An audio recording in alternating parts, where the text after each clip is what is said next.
So 2 p.m. The meeting is recorded live on Westborough TV. All those who can, please rise for the Pledge of Allegiance. Pledge allegiance to the flag of the United States of America and to the republic for which it stands, one nation, under God, indivisible, with liberty and justice for all. Okay, thank you. We're going to start our meeting right away. We have a long agenda, and the first item on their agenda is superintendent's update. Great. And I'm starting off by handing things over to Chris Martin, who is here to tell us a little bit about a field trip for the Performing Arts Department. Hi, everybody, and happy June. I'm here today to get approval for a high school trip with our chorus and orchestra to Toronto in March of 27, sorry, excuse me. The band is heading to Germany in April, and in order to give students a variety of experiences in all aspects of our program, the choirs and orchestras would like to kind of balance out that experience with a trip to Toronto. We did this trip about 10 years ago. It was very successful. We enjoyed it immensely. It would have us leaving school March 3rd, 4th, 5th, and 6th. The 6th is Saturday. And leaving from Westborough High School, traveling by bus to Toronto. There will be performances at the University of Toronto with guest clinicians from their music faculty, as well as performances at the Royal Ontario Museum, spending a day at Niagara Falls, as well as enjoying Toronto as well. The cost of the trip is approximately right now $1,400. We are going to do an interest session. If with your approval, we'll do an interest session in the fall to garner interest. Again, all of that is in the tour proposal. The more students we get, the lower the cost. We will also be doing fundraising throughout the course of the year as well, much as we've done with all of our field trips. Bob Rogers Travel has treated us very well over the years. This will be the third trip we've done with them. They take really good care of us. There's an online platform. There's also like a GoFundMe fundraising platform where families can, students can ask for, holiday money, birthday money. It can go right to their trip account, so that will defray the cost for them as well. We will also have security guards at the hotel each night for student safety, and we will also be looking at helping students garner passports and travel documents for them as well. Okay, that was short and sweet. Thank you. Yeah, thank you. Let's start with questions. Steve?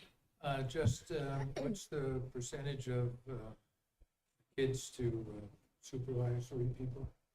So we always do a 1 to 10 or 1 to 12 at max ratio. And we also make sure that we bring along a medical professional, at least one, hopefully two, a doctor and a nurse that will administer prescription medication, as well as handle any triage. Thank you. Okay, thank you. Jane? No questions, thanks. Thanks. Tim? Thank you for the presentation. Just one, and it's more broad, I guess, than this trip, but I'm just curious, we often talk about like the financials, and obviously, we appreciate that there's fundraisers and different things to defray the cost. I'm just curious, like generally, and obviously we haven't started talking about this trip, but like, do you experience, like, are there students that express interest in a trip that like aren't able to like participate because of the cost? We always work with families. I'll be honest. Usually we have students that choose not to attend these trips because of their academic pressure to not miss class, to be honest. So if there's a student that wants to attend, we find a way to make that happen for them, and we establish our own payment plans, or we establish systems with the family to make sure it's accessible for everyone. But usually the prohibitive nature is academics and such as well. Thank you. Thanks. Sarah? No questions. Very excited for this trip and all the trips that you help us put together. So thank you. Thank you. No questions for me. I'm happy that the choir and orchestra will have an opportunity to do something as well. Maybe not as fun as Denmark and Germany, but We'll see. We'll try to live up. who knows? That's right. Yes. Okay, so I guess I did not put this down as an action item. I think that was just a mistake on my part because there are so many down there already, but if we could vote this now, I think this would help them to get rolling in terms of getting the word out about this trip. I was going to ask. Okay, do I have a motion? So move. Second. Okay, any discussion? All those in favor? Okay, 5-0-0, the motion passes. Great. Thank you. Have a great Good summer. work. Thank you. Thank you. Next up, I wanted to provide this is a very preliminary overview of information related to the decennial accreditation report for Westborough High School. As you know, there was an accreditation visiting team this spring.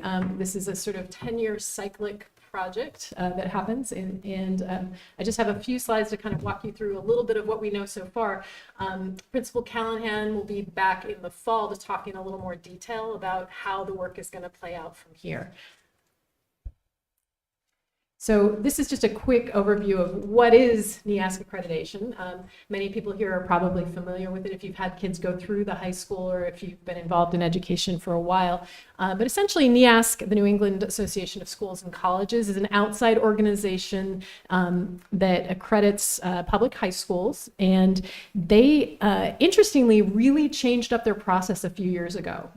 In the past, it was this sort of very exhaustive process that felt like something that was being done to you. And I think they got a lot of feedback about that. And there was sort of a rebellion that happened throughout the state at one point, I want to say about 2017, 2018.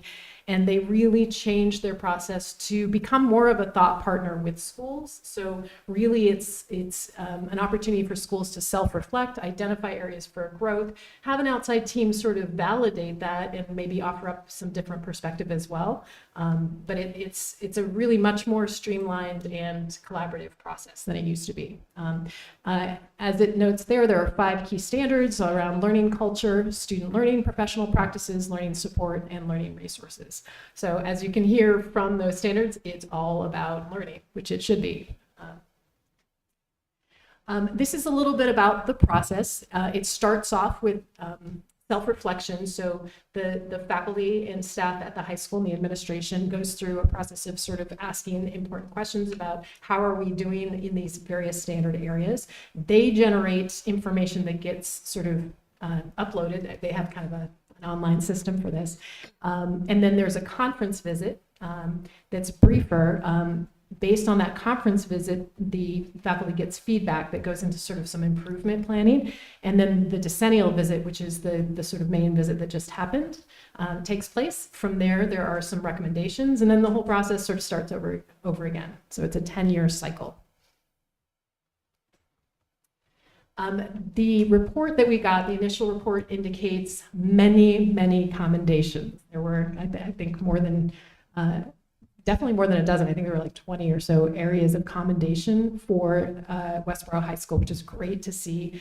Specifically, really strong collaborative practice among teachers, the use of some universal screeners and data around student support, the development of specific programs like the STARS program and co-teaching, trying to strive for transparency by, and this is sort of more recent, by publishing kind of thoughtful course descriptions online so that parents and the community have a sense of what the what is that's being taught in classes.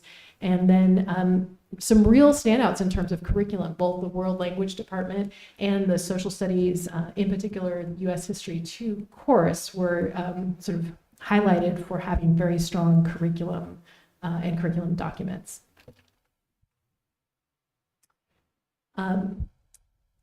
So during the process, one of the things that the high school did was develop this notion of a portrait of a graduate, where they identified these 9 competency areas that they believe really represent what we're trying to do broadly with our students as we move them through their educational journey here. And this isn't just the high school is sort of the culmination. But these are sort of the things that they identified themselves. And what's great is the work that was happening at the high school sort of the same time we're having some conversation district-wide about district strategic priorities. So some of the work for us this summer is going to be about how do we sort of integrate these two. This is a really compelling set of competencies. We want to make sure that the wider district strategy reflects these as well. Some areas of improvement that were identified in the report. The one area that got the most attention was formalizing curriculum. So while there are some outward-facing course documents, there are not as robust curriculum maps that are internal, sort of working curriculum documents that are shared across course partners or across departments. So that was cited as work to be done and a top priority from the visiting team. Some stakeholder engagement piece of this talked about integration of the high school's sort of vision with the broader strategic plan of the district. And interestingly, after kind of receiving that, the high school admin team actually took a look at the framing of their strategic plan and it has already started that. They kind of reframed and realigned it so that it does follow kind of the format of the district plan, but also kind of really resonates in terms of the same themes and structures. And then also thinking about measurability. How do we, it's nice to identify these competencies for a graduate, but how do those get measured? How do we know that we've achieved them? And the high school is really interested in investing in, there's a new online program, and I'm forgetting the name of it, but it's a technology that is going to replace their current suite of technologies that are around college. Naviance is the one they have now. They're going to move to a different system. And within that system, they think there's actually potential to do just that, to do some tracking over time of how are we doing in terms of moving students along in terms of developing these competencies and skills. So in terms of action and ongoing monitoring, there's some sort of things that need to get done on the side. Up to the right there, you'll see that at year 1, year 3, and year 6, it's the responsibility of the principal and the administrative team to then report out how are we tackling these things that were identified as areas for improvement. So there are sort of benchmarks built in before the next cycle. And this is just sort of summarizing everything I just said. So again, we had some great strengths, some priorities looking ahead, and all in all, I think from my interaction with the visiting team, I know Yakub had some interaction as well. I felt like they really reflected back to us. This is an incredibly committed staff, just a wonderful environment for kids. They saw a lot of evidence of that, and they were particularly impressed by community support, this sense that the school committee and the entire community of Westborough is really behind the schools came through. So thank you. Thank you. Let's start with questions. See, Done? Jane? No questions. I thought this looked like probably a lot of work for the high school and for administration. So thank you, and I'm glad we did so well. So thanks. I think, and I think you'll hear a little more of the detail of that when Brian comes to report out about kind of where they are and what they're working on to sort of address the areas of growth. And also he can give you a little more detail about the commendations too, which is nice. Thank you, Jane. Tim? Yeah, thank you for this presentation. Obviously, great to hear about the work going on. I'm not sure, Allison, if you would be able to speak to this, but really my only question would just be, are you at all aware of like what was happening in the last cycle and like the areas of improvement that, we were potentially like incorporating there and how that went? I'm not, but I can find out. Yeah, sure. That's great. Thank you. You're welcome. Okay, thank you. Sarah? Yep, no questions. Thank you. Wow, okay. I just have one request that maybe next year we can ask for a presentation about the portrait of a graduate. I think that would be part of Brian's presentation as well. I think it wouldn't feel right for me to do that. I think this really was a high school specific project, and it very much reflects work that was done there by Brian and his team. So they are the right people to talk about it. I think it's good. Looking forward to it. Thank you. Okay.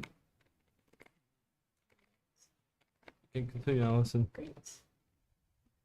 All right, I'm going to hand things over to Matt briefly to give you a quick update. He only has 2 slides, so a little bit about our educator evaluation system. You'll notice there's an action item to vote to approve an MOU from the Westborough Educators Association.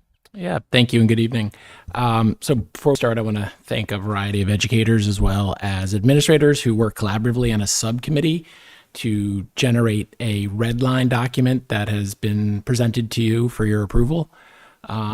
We met throughout the winter as well as into the spring, and the educators were Kathleen Doyle, Sue Connolly, Catherine Holt, Michelle Fridley, Bill Parsons, Matt Hughes, and Brian Callahan, Chris Martin.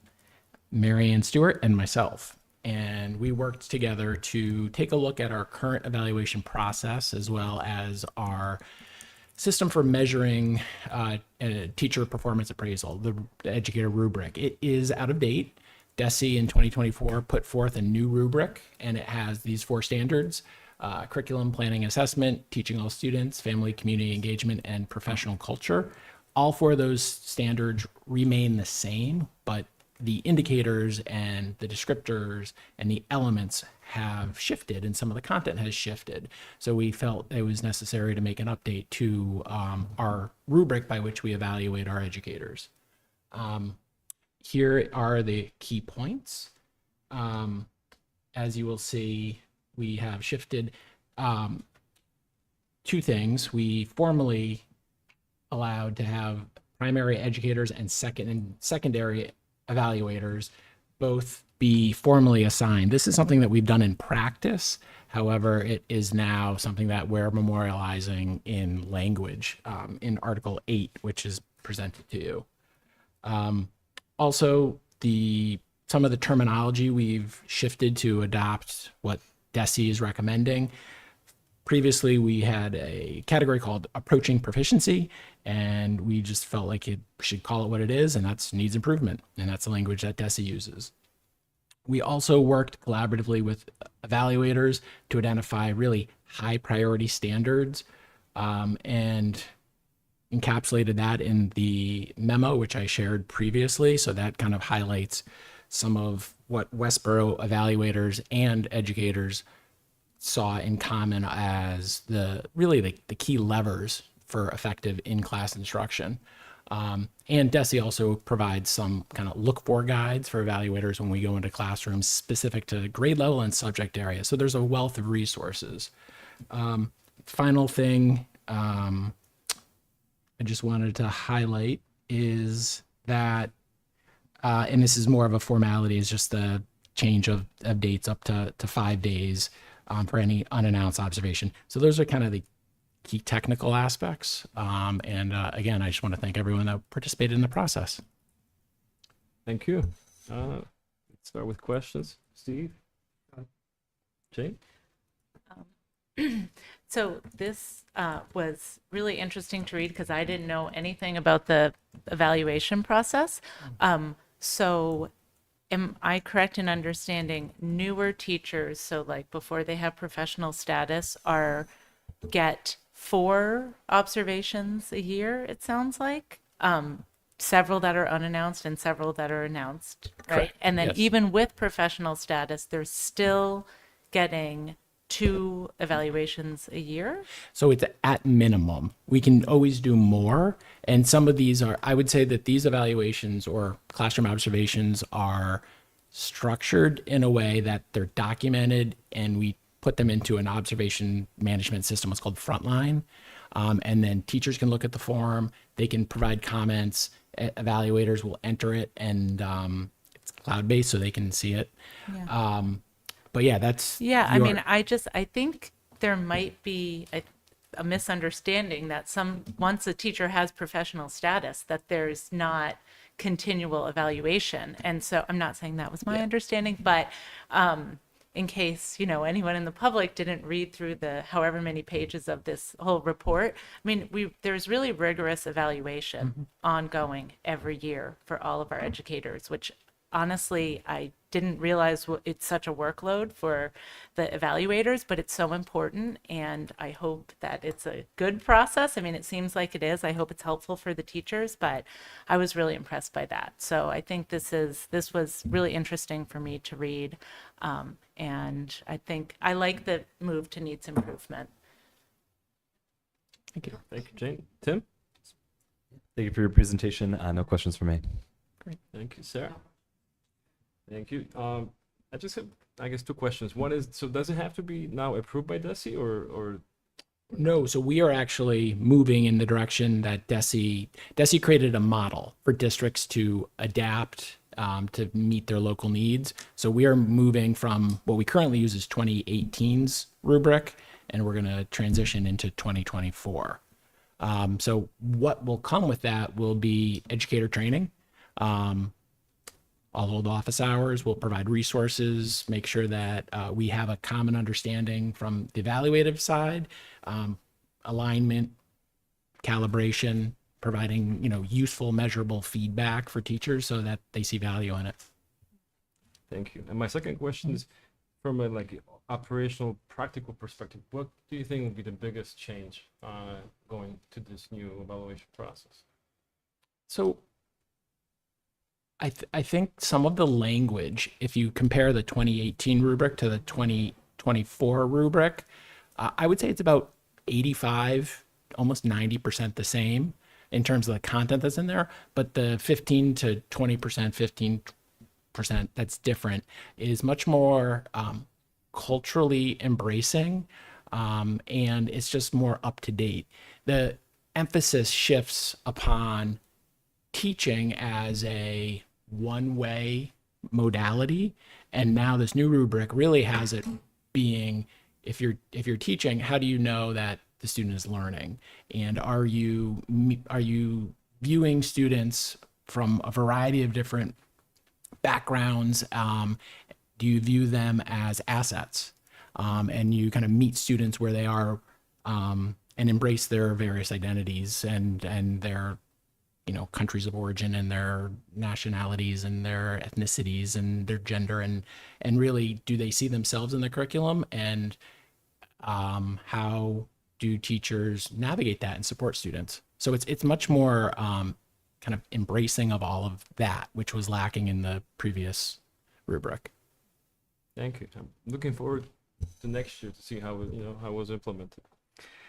Thank you, Allison. I think we skipped or changed the order. So the third item was the calendar committee update, and we jumped over that. So let's go back to that item right now. No, let's do that.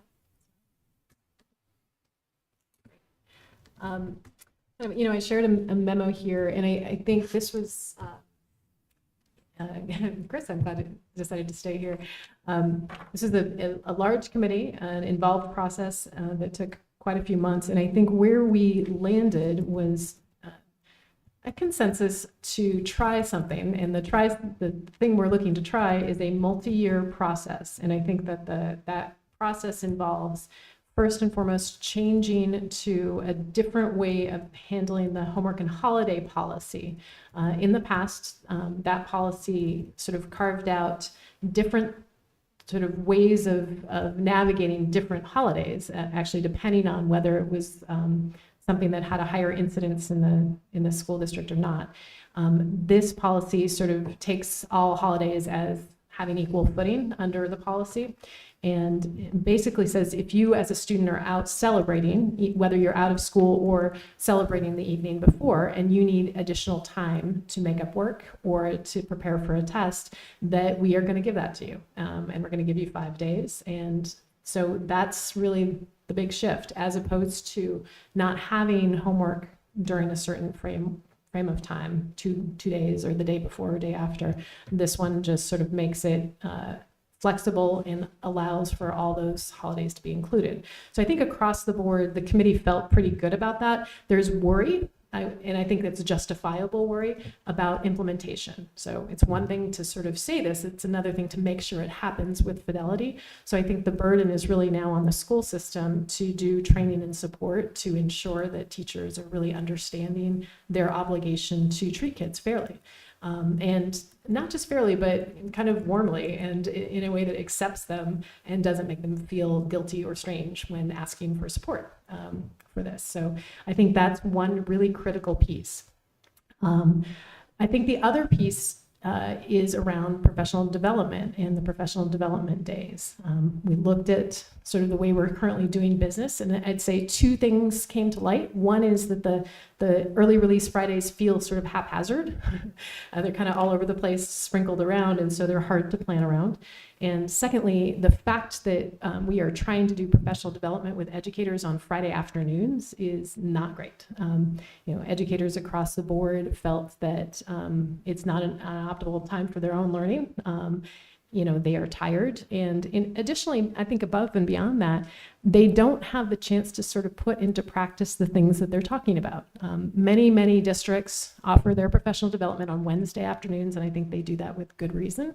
When an educator has a chance to sort of learn about a thing or try something out, to be able to come back the next day and actually try something in your classroom makes it much more likely you're going to use it. And we hear that time and time again. So there is a recommendation to look at that shift. Now, neither of these recommendations affect next year at all. We've already voted next year's calendar. So currently, the thinking is next year's calendar is as voted. The 27-28 calendar, we would continue with the holidays we currently have on the calendar as another year to allow us time to make sure we're implementing the policy sort of thoughtfully, and also do other work that I think needs to get done around making sure kids and families feel like they belong. Additionally, that 27-28 school year, we will propose a professional development calendar that tries to put things on Wednesday, but put them in a way that's more of a pattern so parents can plan appropriately. And then if all goes well, the committee is recommending that the school committee consider the move to a federal calendar for the 28-29 school year.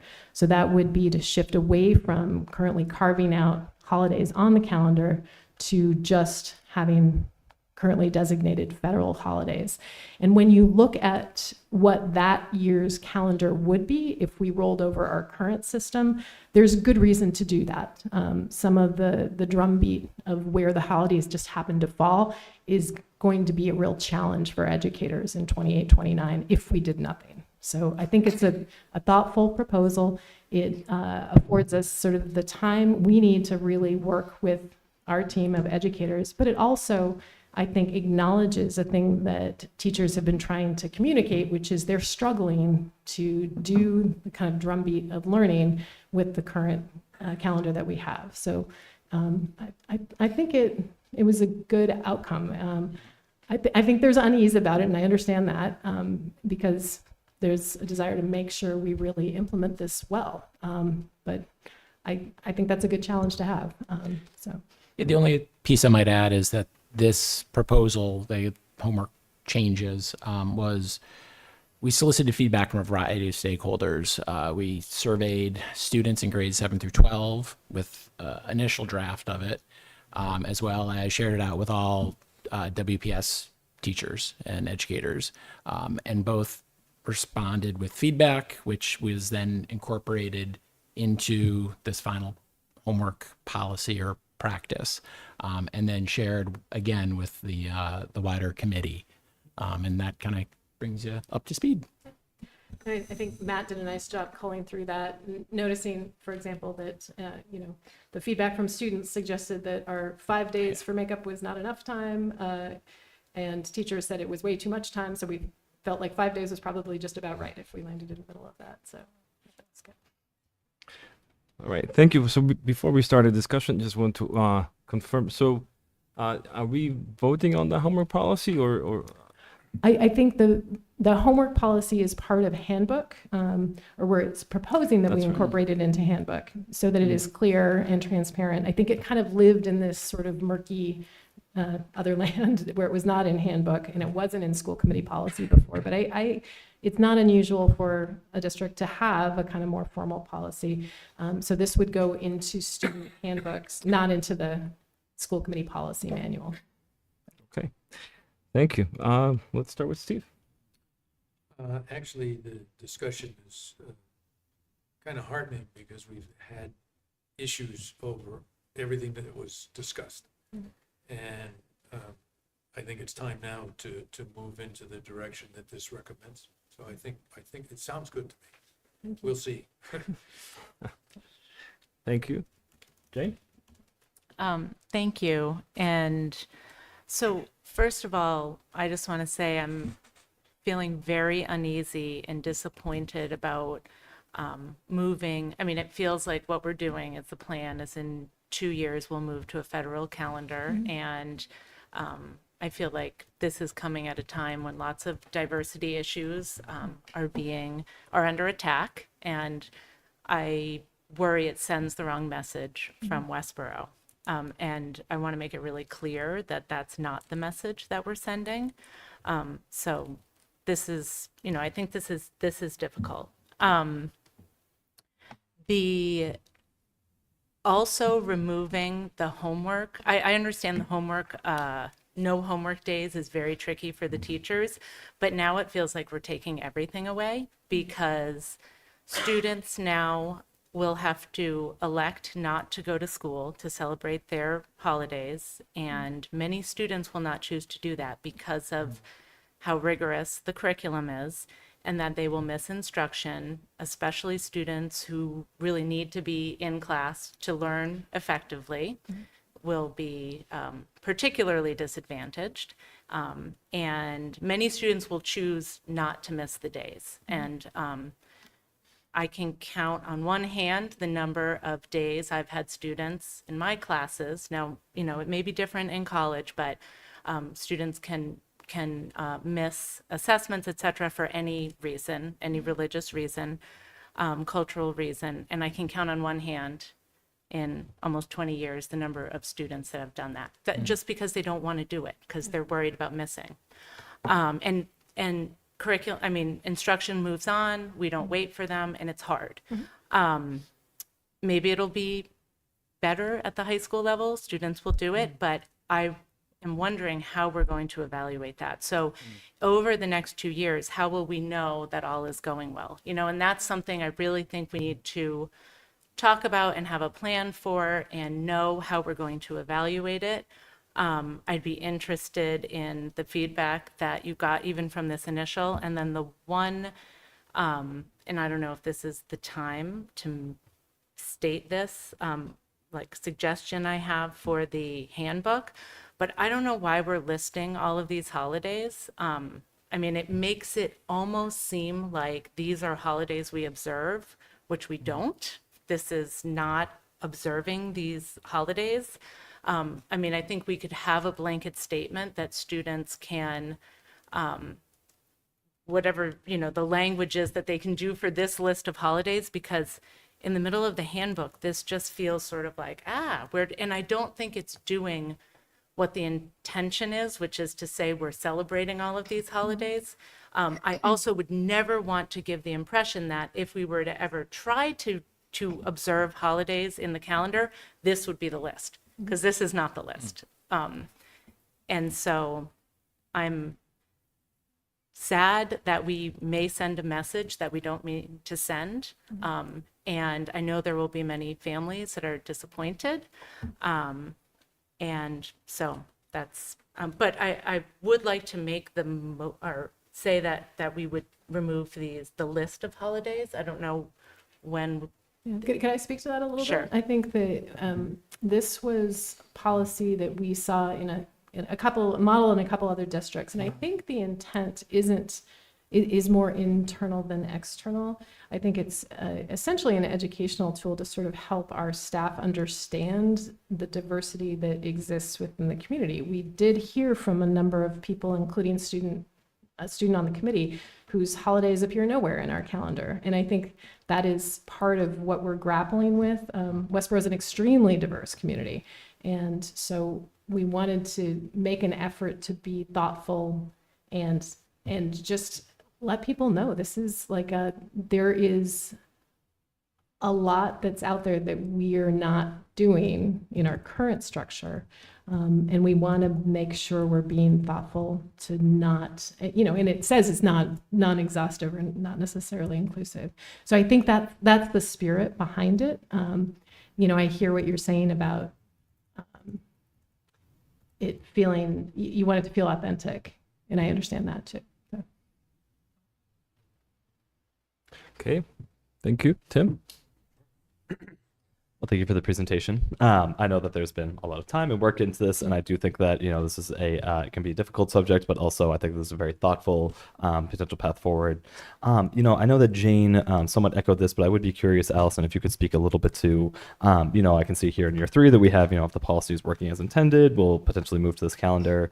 I know that it's going to be a conversation, and it's not going to be perfect, but like, can you just describe a little bit about like how you see that going in terms of the committee and like how we will know if it's Yes. working as intended? It's a great question. I think, we did have a lot of conversation in the committee about the need to get feedback in from the community, from students or families who felt like it's not working. The students actually identified having a kind of anonymous reporting mechanism similar to what we have for bullying prevention right now as an avenue. And I actually had conversation this afternoon with the high school principal about some structures that were put in place for a short time, I think in the just before 2020, around kind of student to student reporting. One of the things some of the student reps said is that kids are reluctant to speak up about this. They feel our kids are they're very compliant. They want to do the right thing. They want to do what their teachers want, right? So we need to be very explicit about asking them how it's going and also encouraging them to let us know when and how it's not working so that we can address that thoughtfully.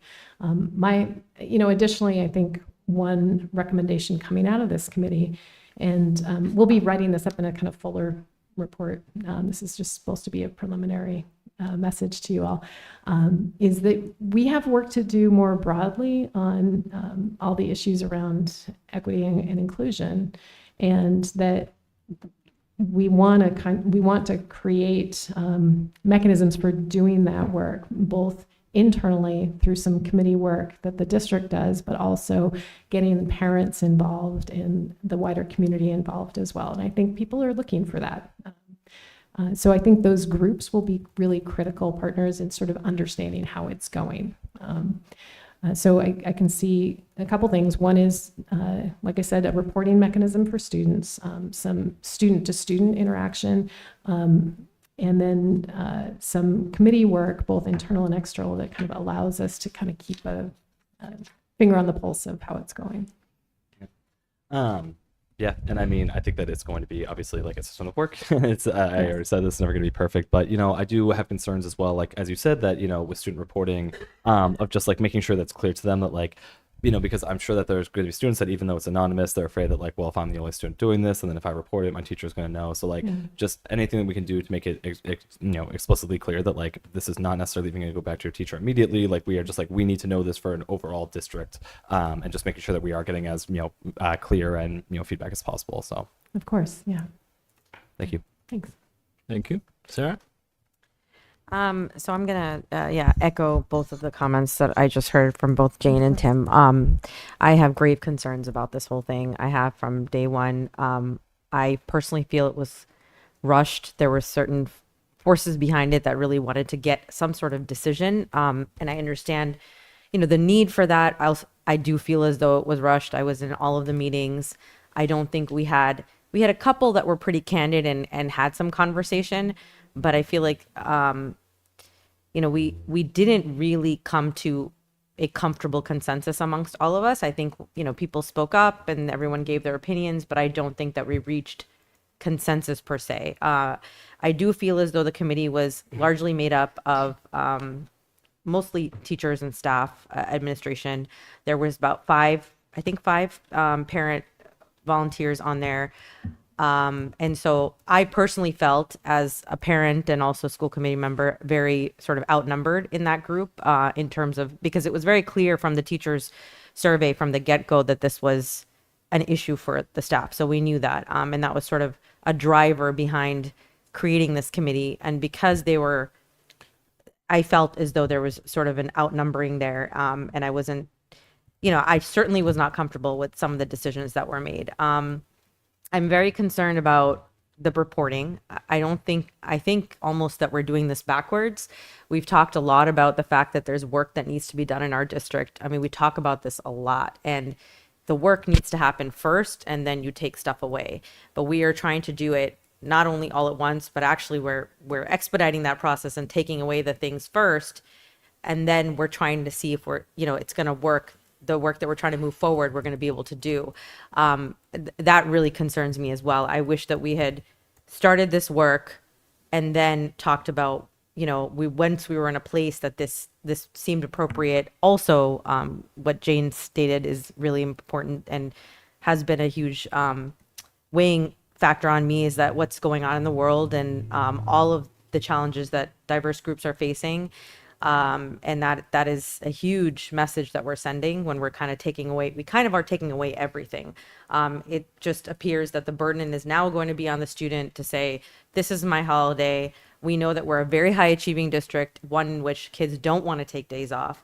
There's going to be a whole host of kids, a lot of children, I think, that just won't take the day off. Their parents also will not recommend that they take the day off, which is going to impact their ability to celebrate. And, I think a lot of this is just going to get shoved under the rug. And I think the reason several years ago a committee was formed was for precisely that reason, was to give them an opportunity to do this without feeling as though the burden was on them. And now I think we've now shifted the burden back. So, there's a lot of pieces to this. I have a lot of reservations. I am going to abstain on the vote for any of even the homework policy in the handbook, just because I think that it all needed to be done together. And I feel as though we're taking that away, and then we're taking away the holidays. We don't have a plan in place for assessment. We're throwing out ideas, but we don't have a clear path for that. How are we going to gain the knowledge? Are people going to report? Anonymous reporting, does it work? I mean, are the kids going to actually celebrate? All these things that we're talking about in theory, how are we actually going to collect that data? And I'm worried that we're not going to really be able to.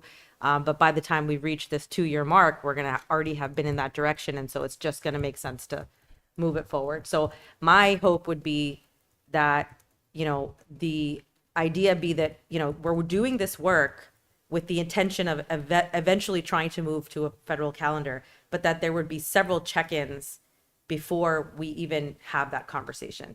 And it can be an intent, but to put a timeline on it and say that in 2 years we're going to do this, I think, I don't know how we're going to measure the success of what we're trying to implement. So. I mean, I think, as we emphasized to the calendar committee, the decision around the calendar lies with the school committee. I think, and it's kind of, you have the oversight, you have the capacity to make that call, whether you think we're ready or not. And it's sort of falls to us to take the steps to make sure that we are doing the checkpoints and that we are kind of measuring outcome, and we are doing what we can to encourage students and families to do the thing that they feel is the right thing to do for their family, and to support them. I think being able to frame this for educators as helping kids manage their workload just like we help them manage it for sick days or for any other day that they happen to be out of school, and to be respectful and thoughtful about that. And I understand the timing issue.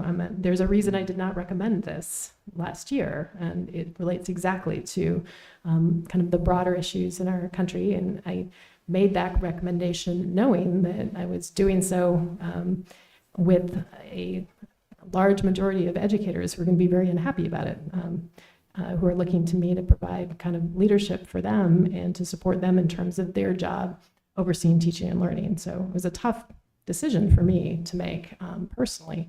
And I think that I am very committed to the work of thinking about how do we move forward as a district around the broader issues. So I want to, go on record saying, this only goes forward if you vote it forward, and it only, we understand, I think internally, our responsibility in order to take steps to support people along the way. So, thank you. Thank you. Thank you for all the comments. I'd like to add some of my own. So first of all, so it was myself and Sarah that participated in the calendar committee, and together with Allison, we both approved the composition of the committee. So I have a hard time accepting the argument that the composition wasn't correct, because we had time to review it. And beside the point. We're not changing anything. We're not taking away anything. For 2 years, nothing is really changing. The same holidays that we're observing are going to be observed. So I don't see this as a sudden change of anything because we're still keeping the same holidays as we have them right now. And I see this as a thoughtful process, and we're taking time. I the document, the memo with the calendar committee update clearly says in year 3, if policy is working as intended, we're not casting in stone decision to go to federal calendar in 2 years after this academic year. It's a maybe it's a goalpost, and maybe we'll arrive there. But obviously, this is with the support of the community, and I think this is an approach to change the homework policy, which because it has been the biggest issue of contention with different members of the community, and so this is an attempt at at solving a really complex issue, and probably there is no ideal solution that will make everybody happy. The problem we have is, I mean, it's not a problem. I mean, our community is very diverse, and the moment we moved from observing holidays for practical reasons, because there was not enough students or staff members to appear in a school building, we moved to a symbolic edition of the holidays. I find it, and that was always my struggle with the current calendar, is that we kind of entered this broad area of why do we observe certain holidays and why don't we observe others? And I find the current policy that is actually not inclusive. And if you look at the number of the holidays in the homework policy, there's 49 holidays. And I think the list was updated based on the feedback from the students. So there are students in our community who have these holidays, and they don't get to be represented through a day off as a symbolic gesture from our school system. I don't think this is a right message to send, that this is the only way we can support and recognize the diversity of our town. I think there are other ways. As far as but again, we're not casting anything in stone. If this policy might fail, the homework policy may not work out. That's the reason we're giving it 2 years. And as far as measuring its success, well, there's time. This summer, I believe the district will be working on trying to figure out to find ways for the students to feel comfortable to report that they're not going to be coming to school, to communicate with their parents. There's a lot of work that has to go into it. But if we can solve the problem of the homework policy with the support of teachers, of the community, and the students, then perhaps we can move on to a calendar in which everybody is treated equally from a symbolic perspective. And I think that's just an attempt. We're not doing away with anything. We're not going against diversity anyway. I don't see it this way. I think this is just a way to provide a clear policy where we as a school committee can respond why we're observing a certain holiday and not others. That's the only thing I've been looking for since the beginning of this discussion. And I see this as a good attempt. Now, whether this is going to work out or not, well, we shall see. And that's why we're going to develop a framework for collecting metrics and getting feedback from everybody. And it's just an attempt at solving a very complex issue. I just have one response. Yes. So one thing I just want to say, and perhaps you're not aware, I was opposed to the composition of the committee from the get-go. We were part of the selection of the parent and students, I believe, but we were not part of. Well, teachers as well, I think. No, I don't think we were part of. But the number was not decided. But I had voiced that. Perhaps you were not privy to it, but I had on several occasions voiced that, and for legitimate reasons. I mean, I am here representing what I believe to be the community. Our superintendent is also representing a lot of employees that she has in the district. So there may have been some challenging things there that she had to deal with also. And so there was a reason that the composition was what it was. However, I did voice that from the get-go. So maybe you missed that. And as far as, you saying, just my concern, this whole idea that we're not doing anything negative in the face of diversity is false. I mean, we see districts in this state itself, the Commonwealth, they're all moving towards inclusivity and more holidays. I would, you know, even all the calendars that we went through in all the districts, I think 99% of them observed holidays. So we are doing something that is kind of against the trend right now. So I disagree with it not being, you know, that you may believe that, but I disagree with that as far as the diversity piece.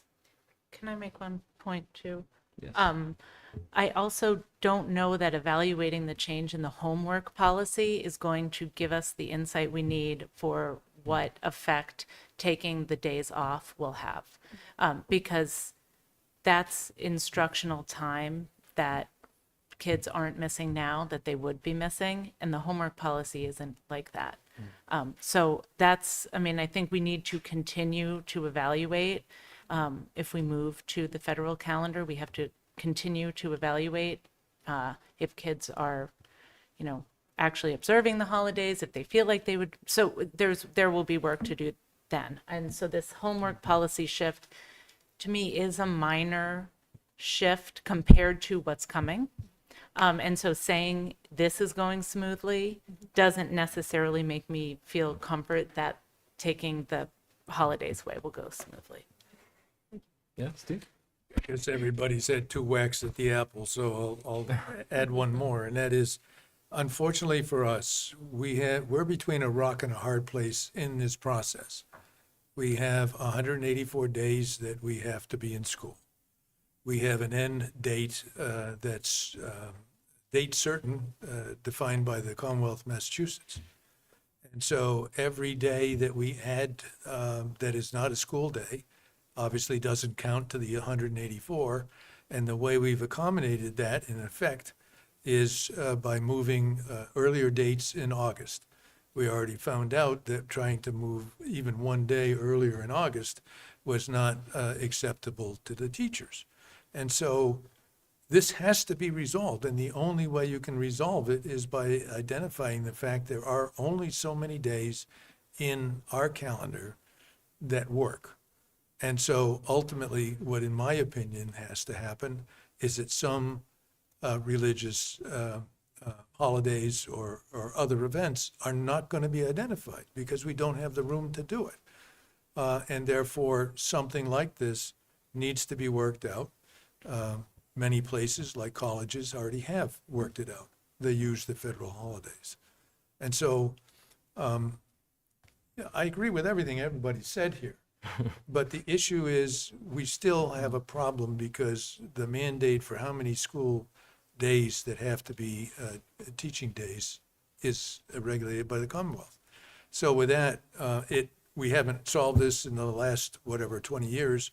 It's gotten worse and worse every time that we try to do a calendar. So something has to change, and at least in my mind, this is an attempt to try to do something that is perhaps fairer for everybody, because if you stick with what is law, i.e. the federal calendar, then we can work out something that will be perhaps not as satisfactory of recognizing everybody, but at least giving the opportunity for our student population to do the best we can. So we'll do it some more. Thank you. And I also would like to say thank you to everybody who participated on the calendar committee. We had 8 meetings, no, maybe around that time. It was a good effort. Thank you. Okay, we can move on to the next agenda item in your update. I put a wonderful thing in the middle here. So I wanted to, I have invited a few folks here to join us this evening. We have recent graduate Michelle Lowe is here, and Paul Horrigan from the American Legion. And I wanted to explain a little bit about this. Michelle is a student who has worked with our Veterans Advisory Board over the last couple of years and really given her time and service to them in order to help them publicize different events that they've had coming up. They were so appreciative of the work, and I was really struck by this way where we had a student doing exactly the sort of thing we would want a student to be doing from our school system. So I asked Michelle to come here so we could recognize her. And I know Paul Horgan is here as well. And if I would want to invite him up to say a few words, and then we'll invite Michelle up to give her a little moment in the sun. My name is Paul Horgan, commander of the American Legion in Westborough. Also a member of the Veterans Advisory Board, the VFW. I'm here tonight to honor Michelle specifically, and also superintendent and the school's support of the veterans. They always support the veterans in whatever functions we're performing. And we do about 15 functions during the course of the year. If I may name a few of them, we have a free veterans breakfast twice a year. We have a puppy drive to raise funds. That's really our only fundraiser. We put the flags out in the cemetery and the Rotary. And we run the Memorial Day. The Grand Marshal was just Peter Wilness from Mill Pond, which was great. It was nice to be able to put that together. And then we have a major clothing drive. Last year, with the help of the entire school system, we had a tremendous drive, and we provided five SUV loads of new and used clothes up to the homeless veterans. And also the VFW is supporting the fireworks for the 250th celebration on June 25th. So we try to participate.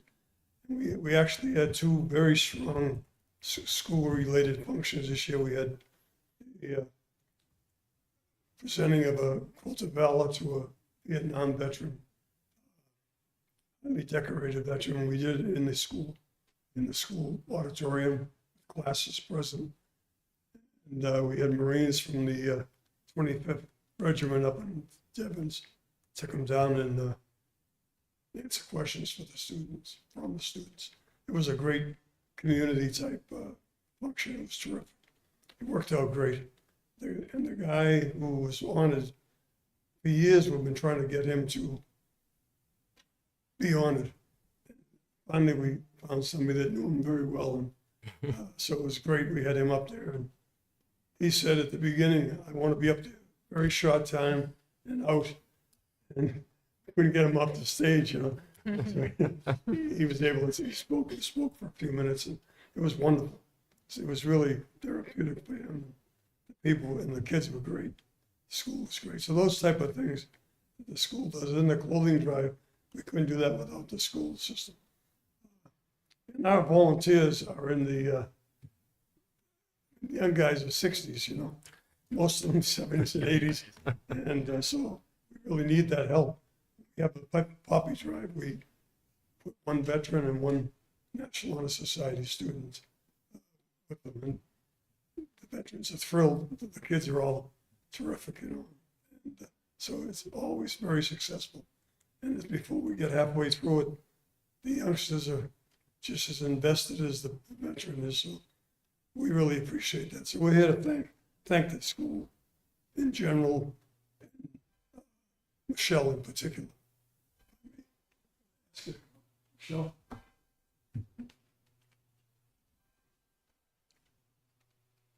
just want to read this quick.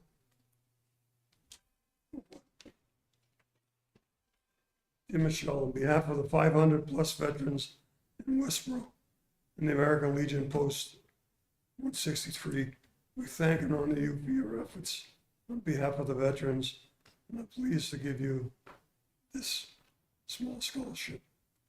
Your work with John Gallen, our adjutant, in coordinating and supplying high-quality labor in support of our fundraising effort on behalf of needy veterans allowed us to succeed in those fundraising efforts. Thank you for your kindness, and I'm sure with your wisdom and attitude that you will be very successful in your future endeavors. Please pass on the thanks to your wonderful students in the National Honor Society.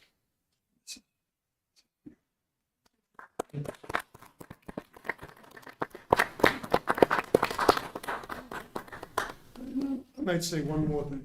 Despite all the things we do, the real thing, the most important thing is we reach out to the 500 veterans at least twice a year personally, get them through telephone, email, or snail mail, just trying to tell them, what do you need? And of course, 90, I was gonna say 90%, 95, 98%, I'm saying, I'm all set, you know? Really not. So at Christmas time, we go out to the ones we know are hurting and bring presents to them or to wives of deceased veterans. So we try to stay active in the community. Couldn't do it without people like Michelle and the superintendent. So thank you very much. Thank you. Yeah. One other thing, I don't have a scholarship for you. But I do have a certificate. I just want to read, it's a certificate of recognition is proudly presented to, on this 10th day of June, 2026, to Michelle Lowe, member of the class of 2026. Congratulations. In appreciation of her distinguished and heartfelt service to the veterans of the Westborough community, her commitment to honoring those who served reflects the highest values of the Westborough Public Schools. So thank you very much. I really appreciate it. Thank you. It's been an honor. Maybe a picture, you think, I would love that. School committee here, too. something for the newsletter. You do the whole committee. Yeah. Oh, that'd be great. Yeah.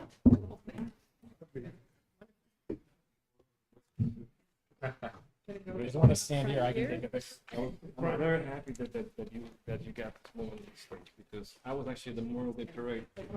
I was right there, and I remember you were well, the person in charge was pulling your name, and I was thinking you must be doing something really important. Yes.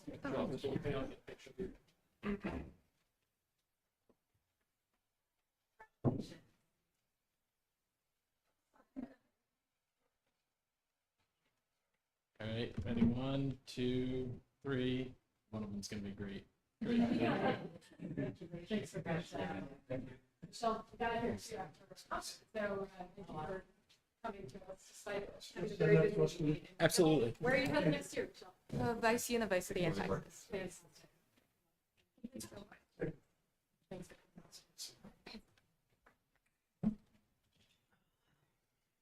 Well, that was a wonderful moment. Thank you very much for coming.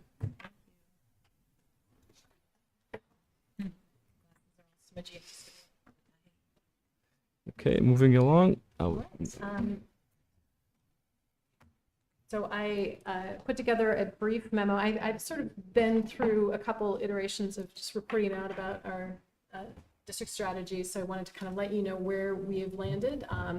And, you know, I think this is, we got a lot of things done this year, and there are things that we didn't get to. And I want to acknowledge that in our strategic priorities. I think it's a very ambitious leadership team. I would much rather set goals that are lofty and not quite get to all of them. So I'm appreciative of that. And so we left the end of the year with a lot of things either done or in progress. And it's exciting work that is ahead. You know, if you have any specific questions about it, I'm happy to answer them, but it's kind of familiar ground and I've presented on it a little bit already. So I'll leave it to that and let you all, if you have any specific comments, I'm happy to hear that. One of the things you should know procedurally is from here, the leadership team meets in July. We have a 2-day retreat, July 22nd, 23rd, and part of you know, the main part of that meeting in that time is really to reflect on the year that has passed and really set our goals for the year ahead and think about kind of what we got done, what we didn't get done, and what the work ahead really needs to be. Some things that we're talking about and thinking about are sort of the role of data in that. You know, how do we make sure that we are looking carefully at information that's coming at us in order to set some goals. We have some curriculum and instruction work to do, and some ongoing operational things that we're going to have to attend to as well. So, Thank you. Any comments, questions? Steve? No. Jane? No. Okay, Tim? Thank you for all the work you've done this year. Sarah? Nothing. Thank you. I would just say, you know, there's potentially, if we approved all the action items today, potentially a lot of changes coming Yes. next year between the wellness policy, the restraint policy, the phone bell to bell, homework policy, perhaps AI. There's a lot going to happen, going to change. So I'm looking forward to learning more about how you're going to measure all this and and track that it's on on the right path. Absolutely. No, I think that is something we, interestingly, as part of my induction program, that INSIP program, there's a survey of the leadership team that's done through INSIP. And it's a survey that asks them to reflect as a team, but also to reflect on my leadership. So I get that back and can sort of continue to work with them as a group. And one of the team reflections was that we as a team want to be doing more that's data driven with our work. So I thought that was great to see, because it's it means we have a clear path ahead for that. Thank you. Okay. So we're moving on to the student handbook change highlights. Yeah. So what I did, just in terms of the structure of the agenda, is I wanted to put the things that are the kind of major changes up top, because these are changes that go through all the handbooks in one form or another. So by talking about them up here, when we vote the handbooks, you can kind of vote with these things in mind. And if there are issues that come up or particular policies that you want to hold on, we can move on the parts in the handbook that we need. We do want to be able to get as much of this in place as possible, and some of the things we kind of need in place. So anything that doesn't get voted tonight, I may recommend that we come back to prior to August 1st, because we need the handbooks to be published when we push out information before the start of school. So to start, AI policy. Matt, do you want to say a couple words about this? Sure thing. Yeah, so we created and shared a rather comprehensive and, again, very ambitious AI implementation policy that will span multiple years. It was collaboratively created at a AI conference that was attended by district administrators from across the Commonwealth. Then it was vetted with stakeholders, both at the leadership team here in Westborough, but then also with members of the Westborough Ed Tech Fund, our foundation. So we incorporated all that feedback, and we have made some incremental progress. We still have a lot of work to do regarding AI, as you will see with some of the AI proposed changes for homework policy, for student handbooks. That's just one small sliver of some of the work.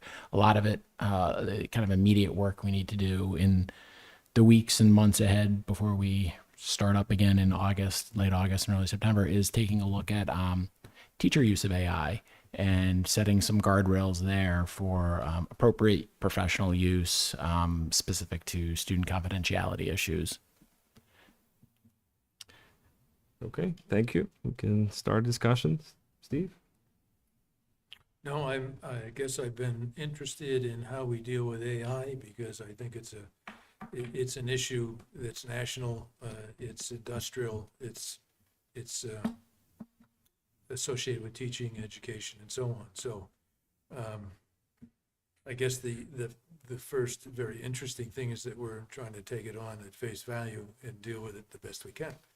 And I think this is a very large step forward, because it helps define what, from our perspective, is good and what isn't.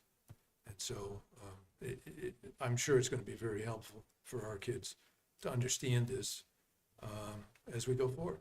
So other than that, I think you've done very well this year to handle something that I think is about the toughest issue associated with education in our lives. Thank you. Jane?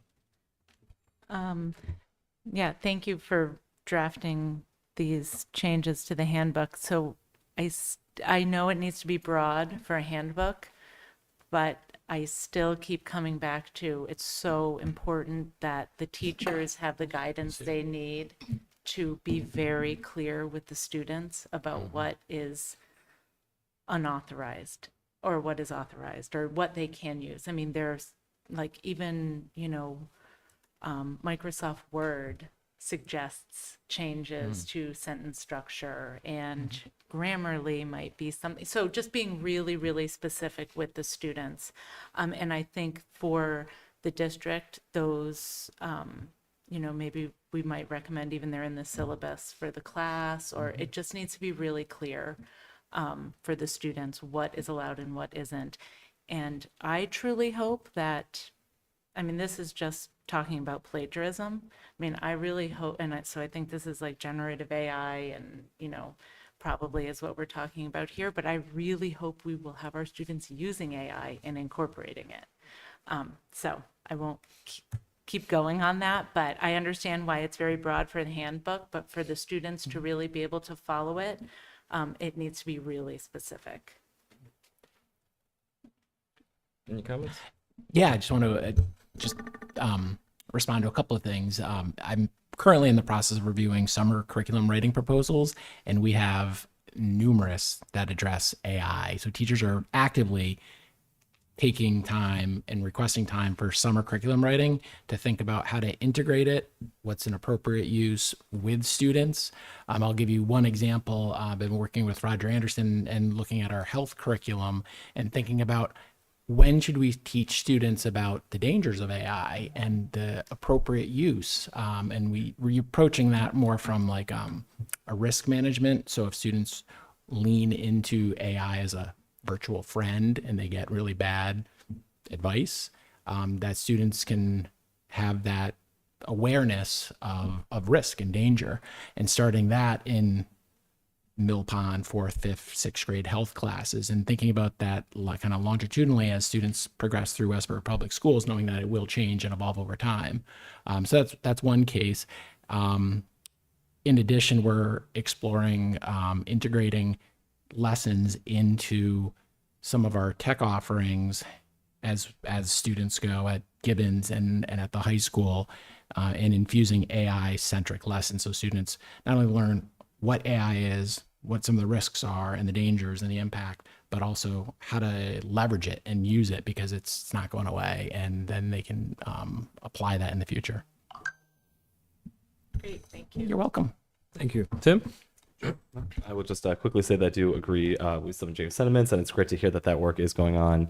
I understand that this is, just the first step, and that I think that a tremendous amount of work has been done, and that understanding that this is going to change over the course of the coming years. But yeah, just appreciate everything you're doing, and I'm excited to see where it goes. So. Thank you. Sarah? So on this one as well, I share some of the same concerns as Jane. I know we have to have some sort of policy in place, and I think that this is a great, start. I think the concern is around, where you have this language about disciplinary action, which also is necessary because there has to be some sort of action taken if there's abuse. On the other hand, I guess the implementation, I trust, is going to be, there's going to be training around this, extensive training, just because, and I think that we're going to have a lot of leeway in the beginning of this, because it's still not only evolving, but the kids are still trying to understand as well. And so I know it's a tremendous amount of work, and it's extremely challenging. So I appreciate you putting this together, and I hope that we're able to, more than what's written on paper, that we're really able to wrap our brains around this and get good PD and education around it in the classroom. Thank you.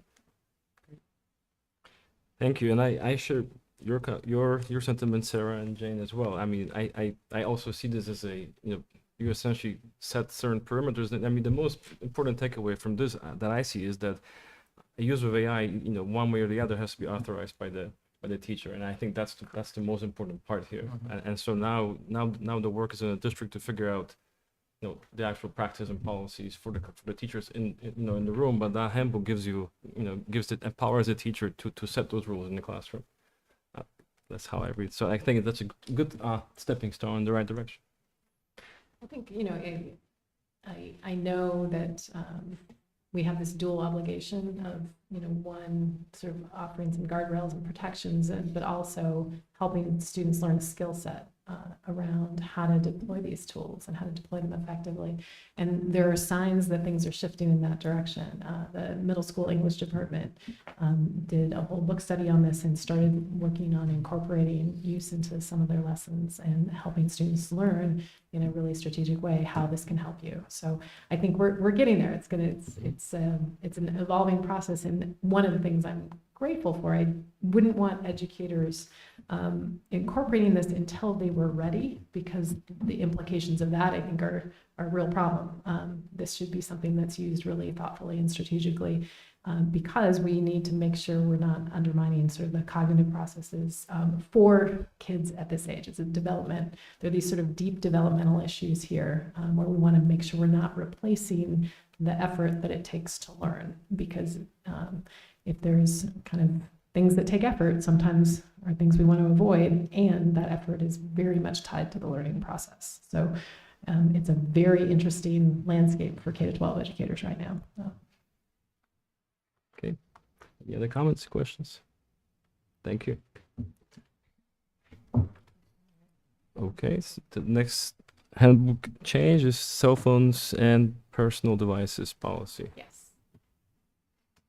So this is a policy and proposed policy, and with an eye to going to the kind of bell-to-bell phone-free environment for next fall.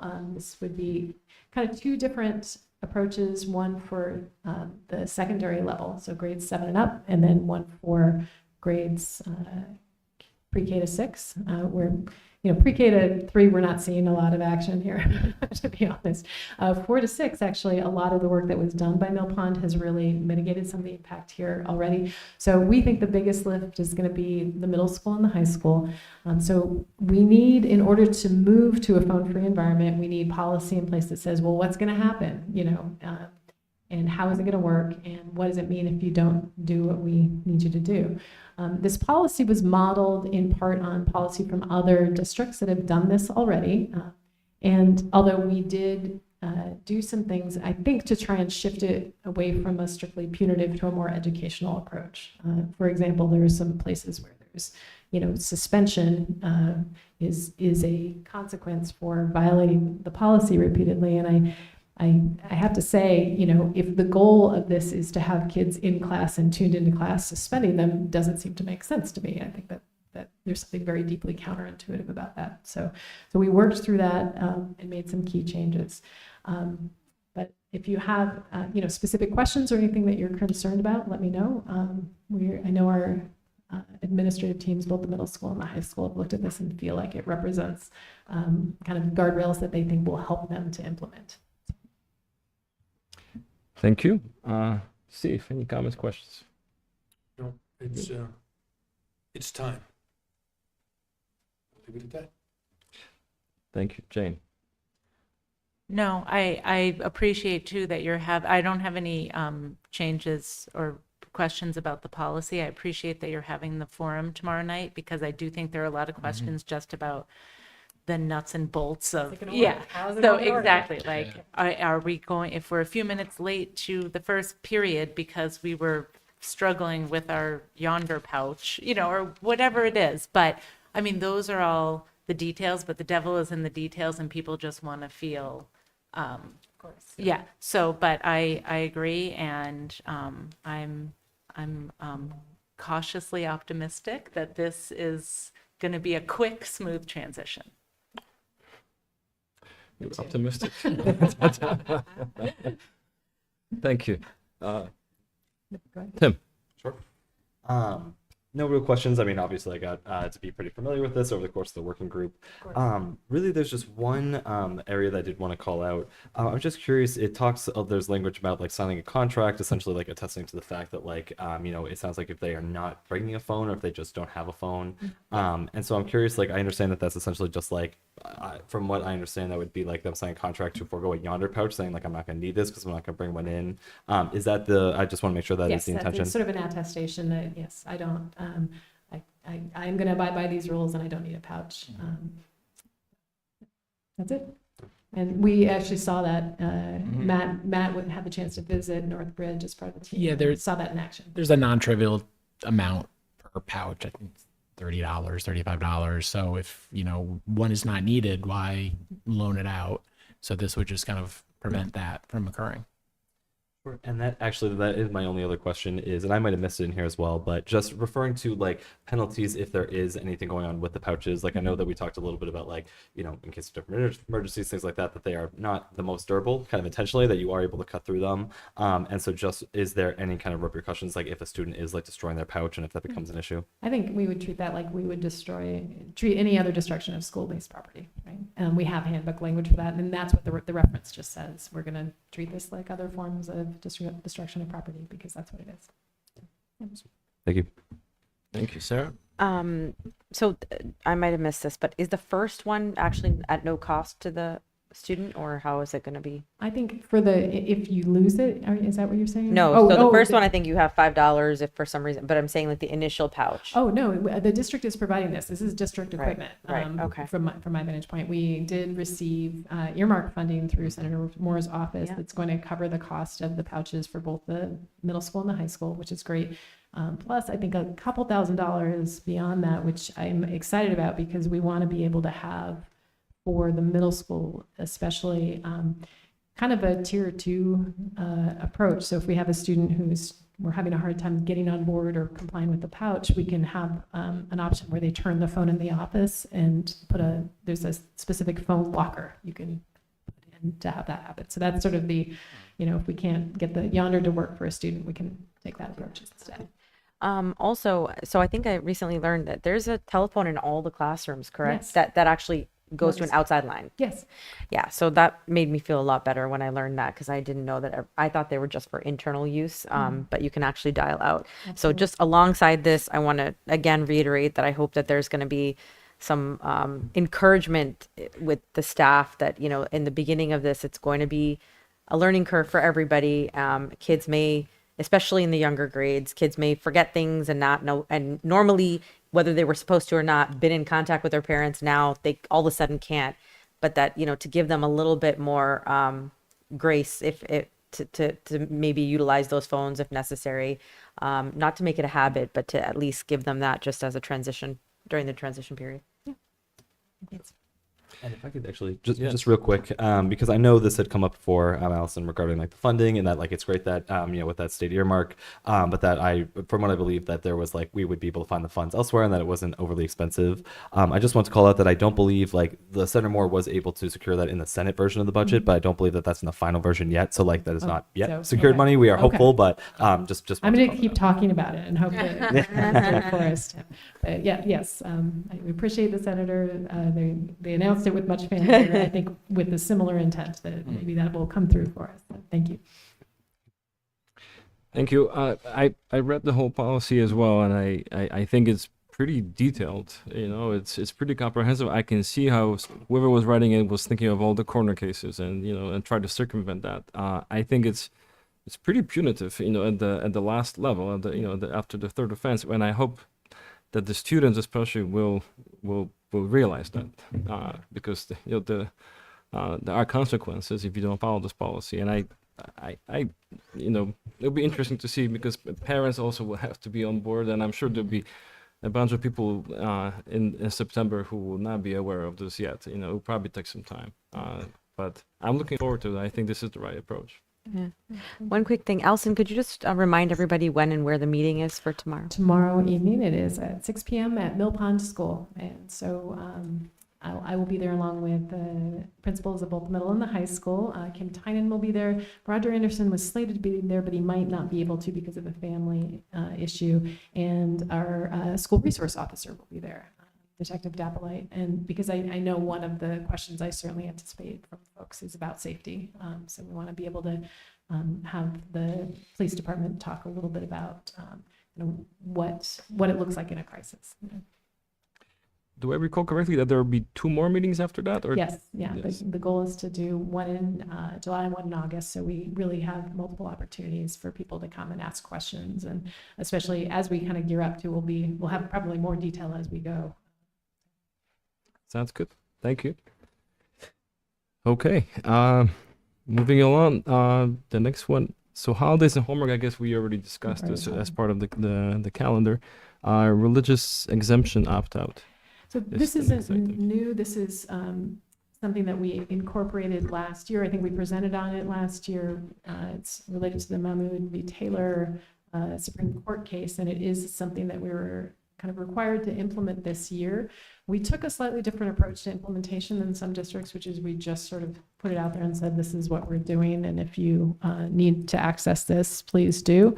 I think some districts just sort of waited for people to come to them.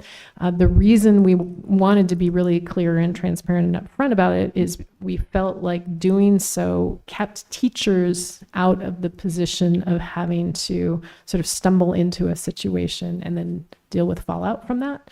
So that felt like a better way to manage it. Matt's really taken the lead in terms of working with families to make sure that when they put in requests, the information gets where it needs to go. So this year, we're really just taking something that exists already, incorporating it into the handbook and into our start of the year sign-off process so that it will kind of be part of everything else that parents are doing. That's it. Okay, thank you. Any questions, Steve? No. Jane? No. No questions. Sarah? No, thank you. Okay, thank you. That was quick. Next item on our agenda is the standing financial update. Thank you. Just a quick update on the school's finances. We have around little less than 3 weeks left of the fiscal year. As we close out the year, we're going through and liquidating any purchase orders that we're not going to need anymore, and we're working with town finance on various transactions that we're waiting for them to be processed. We successfully processed our lump sum payroll this week. It was approximately $8.5 million versus the normal $2.5 million that we do every 2 weeks. So it's a very large payroll.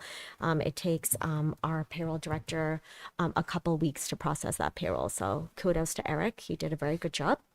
On the capital front, our high school roof construction is scheduled to start on June 24th, and the Gibbons Fieldhouse roof work will start the first week of July. Thank you very much. Any questions, Steve? Yeah, what's the forecast look like for closeout relative to the budget total? We had a third quarter report that showed that we thought, based at that time, the trend line was, I think, as I recall, $100,000 in the red, but No. I'm was sure about- we've adjusted. So you're correct, but it was $100,000 in the green. The black. Yeah, in the black. Well, yeah. Sorry. Yeah, yeah. In the black. So where are we? So we will probably have a little less than that. We are going through, like I said, we had to up a couple of the utility purchase orders to accommodate for June consumption. So we're not going to have 100. It'll probably be a little less than that. Once the town posts this lump sum payroll, I'll be able to forecast a little bit better on what we're going to have, but the town hasn't posted the payroll yet because it's technically dated for tomorrow. So they'll most likely post it on either tomorrow or Friday, or hopefully even by Monday. Thank you, Jane. No questions, thank you. Thank you, Tim. Thank you very much for the update, but no questions. Okay. Sarah? Just one comment or question on this may have been said at some point and I Yeah. missed it. You were talking about the roof work starting at the high school, and I know that there's been talk about a portion of the upper lot being that's going to be completely closed down. So just for the public, if we can, I assume that is the reason it's being closed down for the equipment and all of that. So can you just give a little bit information, whoever has it, as far as how long Yeah. and what's going there? Is it for the equipment? Let me do that.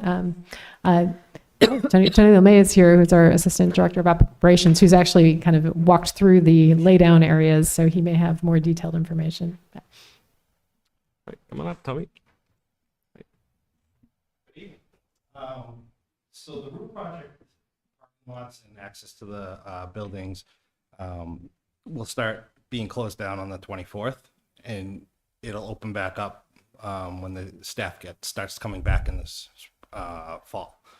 It's going to be closed down on Main Street since they're going to be utilizing the section of the driveway by the loading dock, the front entranceway, and then also up near the generator, up near the parking lots for cranes, for the cranes. So we're gonna kind of shut down that whole area and the upper two sections of the parking lot for materials and utilities and parking for the staff that are doing the work. So we're gonna ask that individuals that needed access to the school and enter through Ruggles Street on the, if you're coming from Main Street, the second driveway that goes up between the two fields, and park in that first section of the parking lot by the community education or community area, auditorium, stuff like that, and enter through that way to get to the main office to see the staff in the building. And then they'll be parking down by baseball field for recreation ball and other things that are happening down in that area. I think Tony was working on getting signage, so we'd start to put that up soon. And then we got kind of good advice from someone, maybe select board, about just putting this on the website, so that kind of creating a subpage on our webpage similar to what we did for K-3 redistricting, where we can put updates kind of in real time about what's going on. And so we'll be working to do that. Once we kind of get all the student stuff sort of buttoned up at this time of year, it's a project for all of us to work on and make sure we're getting the communication out.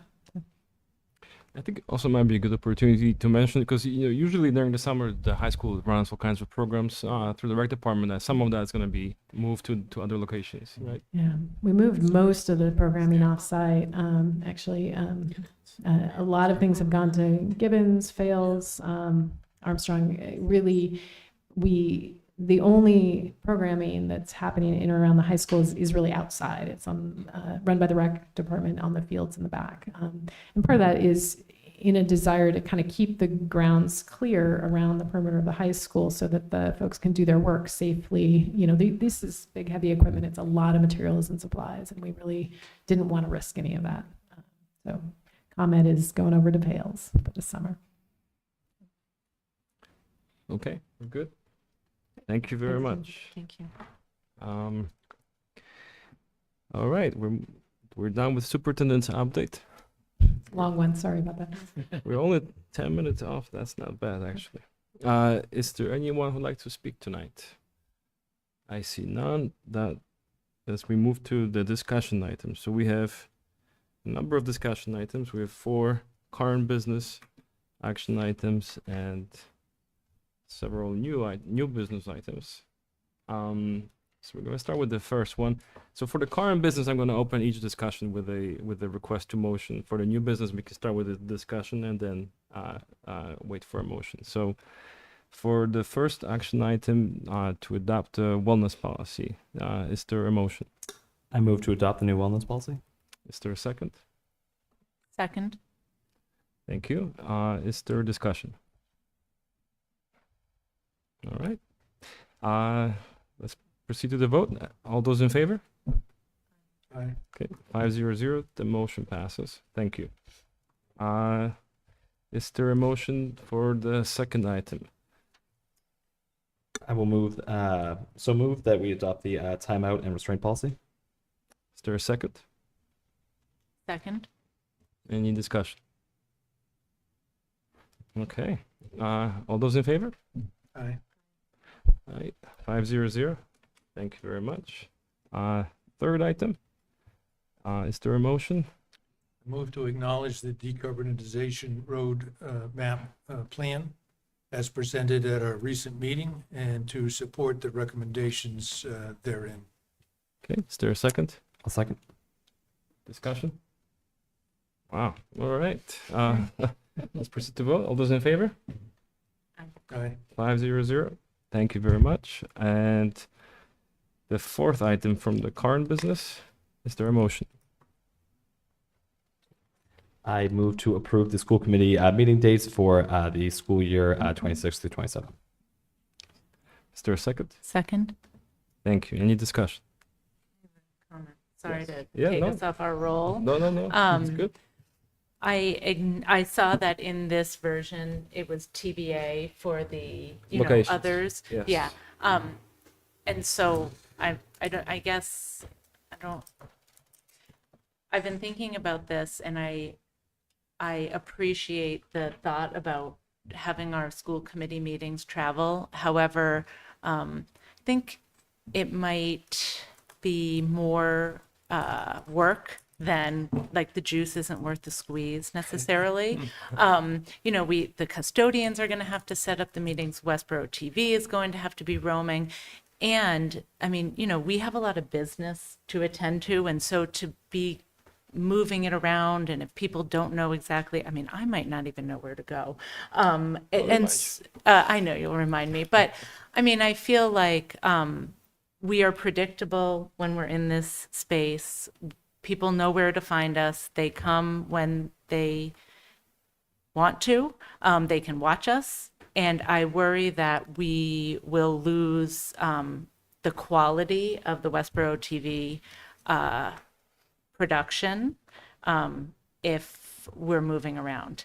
And I also do think that it's something on the schools, that we're going to, on their custodial staff, on their probably administrative team, who will feel like they need to be there. And so maybe we could consider, I don't know, something where there's a Fails parent group or Armstrong parent group night at school committee meeting, and we have time before the meeting where we meet and have an opportunity to talk with them if that's something that's of interest. But in thinking more about our meeting traveling, I felt like it might not be a great idea. But I see it's a TBD. So I don't know if but I guess the sentiment here is that we might move the meetings, right? We might, yes. Steve? I have the same issue. I think and perhaps what we could do during our retreat on the 4th of September is carve out some time to discuss how to deal with the quote, what our interest is in doing it, and see if we can incorporate that interest with the meetings here, which would then make it much simpler for everybody. In other words, there is a flavor, I think, of the statement that we want to meet in the other schools, but if we can distill what that interest is and have them, it's more convenient for them to come here. But have the agenda set, at least a portion of it, around what our interest was in going to the other schools. So that's the time to do it. We don't have any time tonight to discuss it in any detail, but it needs to be discussed in detail, and that's one way we can do it without causing a delay in any other future meeting, just to do that. And we need to do it together, so that allows us that opportunity. I like that idea. Yeah, I think you both bring good points. I'd like to hear from the staff as well, and from Westborough TV. I think these are valuable points. Karen's in there, we can ask her. I do want to say there is value in seeing the buildings and being in the building too. So perhaps we can, if this doesn't work out this way, maybe we can think of something else to supplement these dedicated meetings. But yeah, this vote is just for the dates. I think the TBDs can become anything later on. We don't need to make this decision tonight. Yeah. And I do feel, I personally feel comfortable moving forward with the dates. I will say quickly that I am supportive. Like, I certainly understand the concerns, and I think they're very legitimate, and that we do need to work them out, especially, with Westborough TD. But, to Steve's point, like, I think that, for me, it's really engagement. And I think, as Jakub is saying, I think there's a lot of value in the buildings, but I think it's also a way that we could try to, like, get some excitement. Like, hey, you have students going to Fails. We're going to be at Fails this week. Because, Jane, I do understand what you're saying in terms of, like, it's predictable. We're here. But unfortunately, I think it's also become pretty predictable that we don't get any citizen comment and that we don't have a lot of people coming. And so, like, I would just love to try to get as many people. Like, while we do post our meetings, obviously everyone can come. I think it is somewhat incumbent that, like, we try to go to where the people are and engage them. And so, like, that is why I am supportive of the idea. But Yeah. You want to make a comment too? Yeah, I mean, I tend to agree with what Steve and Jane are saying, that I'm concerned about, mostly I'm concerned about Westborough TV, and if this is going to become extremely cumbersome for them to have to move their stuff around and make this work all the time. I'm not, and I think it's really valuable to assess whether or not what our goal is going to be met by doing this. So I think that that's a good discussion to have. I also am not opposed to what you're proposing, which is to have separate carve out of time for us to visit these schools so that we can get feedback that way as well. I just don't know if the meeting is the correct forum. Okay, we'll explore these at the retreat, I guess. Oh, okay. So I presume no more other comments and questions about the dates. So let's proceed to the vote. All those in favor? Aye. Okay, thank you. 500. The motion passes. Okay, now we're gonna move on to the new business, and for these items, I'll open with discussion, and then we will proceed to the vote. Okay, so first item, I'm sorry, is to appoint the representatives to Board of Directors for Accept and Aspen Valley Collaboratives. Yes. Do you have anything?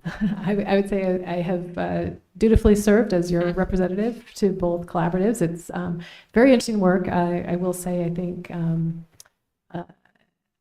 it's, I am happy to do it if you would like me to continue doing it. It's a kind of opportunity for me to connect with other superintendents in both boards. Currently, all the representation are superintendents from the other districts. I also will say on the record that I have heard that you are interested in hearing kind of a presentation about the collaboratives more broadly, and I want to make sure we get that on the calendar for early next year or as part of the retreat. So, is there anything in their bylaws? Because everything I remember was superintendents went to the collaborative. it can be a superintendent or a school committee member. Okay. Yeah. So my only question, I guess, would be if we vote yes on this, this is going to be binding for 1 year? Mm-hmm. It's an annual appointment. So, yeah. Can we hold off when on this vote, or does it has to happen before the end of the school year? And the reason why I'm asking is that to the extent that they have perhaps a recurring day of the month that they have their meetings, because clearly that's going to make a difference to any of us. Right. We need to know, when their meeting dates are to be able to say yes or no. Yes. I can definitely provide you with that information. And I think currently ABC meets on Wednesdays from 8:30, about 9 o'clock to 11 o'clock once a month. And Accept meets on Fridays from about 9 o'clock to 11 o'clock. That's in Natick. So. I just have a question. Sure. Yes. I would love to hear from you as to what your opinion is in terms of the value of this role. I know you talked about it kind of a little bit in the past, but if you could just elaborate, I'm curious. In terms of our membership of the collaboratives or the This board appointment, member? yeah, the appointment for the board of directors, yeah. Yeah, no, I think so. As a board member in the collaborative, you are part of the group that's sort of steering the direction of the collaborative and kind of how it is working on behalf of the member districts. So, for example, the Accept Collaborative has gone through a period of a lot of flux. The executive director resigned at the end of last year, and an interim was hired who has really kind of started to reshape what's happening in that collaborative. She's expanded some of the professional development offerings. She did an in-depth analysis of their transportation services, and all of that work was done with guidance from the board. I will be serving, well, if I'm appointed the representative, I'll be serving on their policy committee. They're looking to kind of put more structure around their policy and guidance for the collaborative. In terms of our membership, I'd say the benefits are, there are a number of possibilities. One is in terms of special education, as a member district to either collaborative, we get discounted rates if we do have students placed in the collaborative for their educational services. We also have the ability to access some professional development, also at a discounted rate. There's some purchasing power, kind of most notably through ABC, we are contracting for our out-of-district transportation services. And I know there's been some up and downs with that, but that group actually did some really great work this year in terms of coming up with a different bid structure that's kind of helped stabilize what's going on over there. So I think they're valuable organizations to be a part of. And it's a learning opportunity, really, being there. Just my comment would be based on that little bit of information. I think that it would be important that we maintain that position if possible. I know we have had a history. I mean, we've had somebody from our superintendent on there for many years now, right? On ABC. On ABC. Except I think this is 4th year. Relatively new members of Accept. Yeah. Right. I mean, I definitely know the benefits of ABC, but you're also pointing out some benefits. And I don't know what what detriment it would be for us to stay on it. So I would support continuing with it. But I'd say for me personally, as a new superintendent, it felt like a lot of time. And now that I feel like I'm kind of getting my feet under me, it feels more appropriate and manageable. So I'll say that for the record.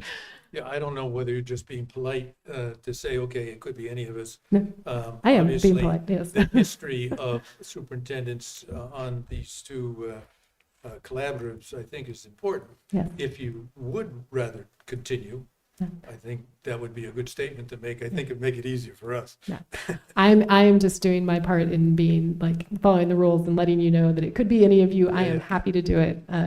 Honestly happy to do it on behalf of the committee. And I've gotten to know both organizations. I've seen some real benefit, and for me, it's kind of a built-in opportunity to network with superintendents in other districts and find out what's going on. An excellent thing, and therefore I would make a motion that we ask Allison to continue as a representative at Accept and ABC.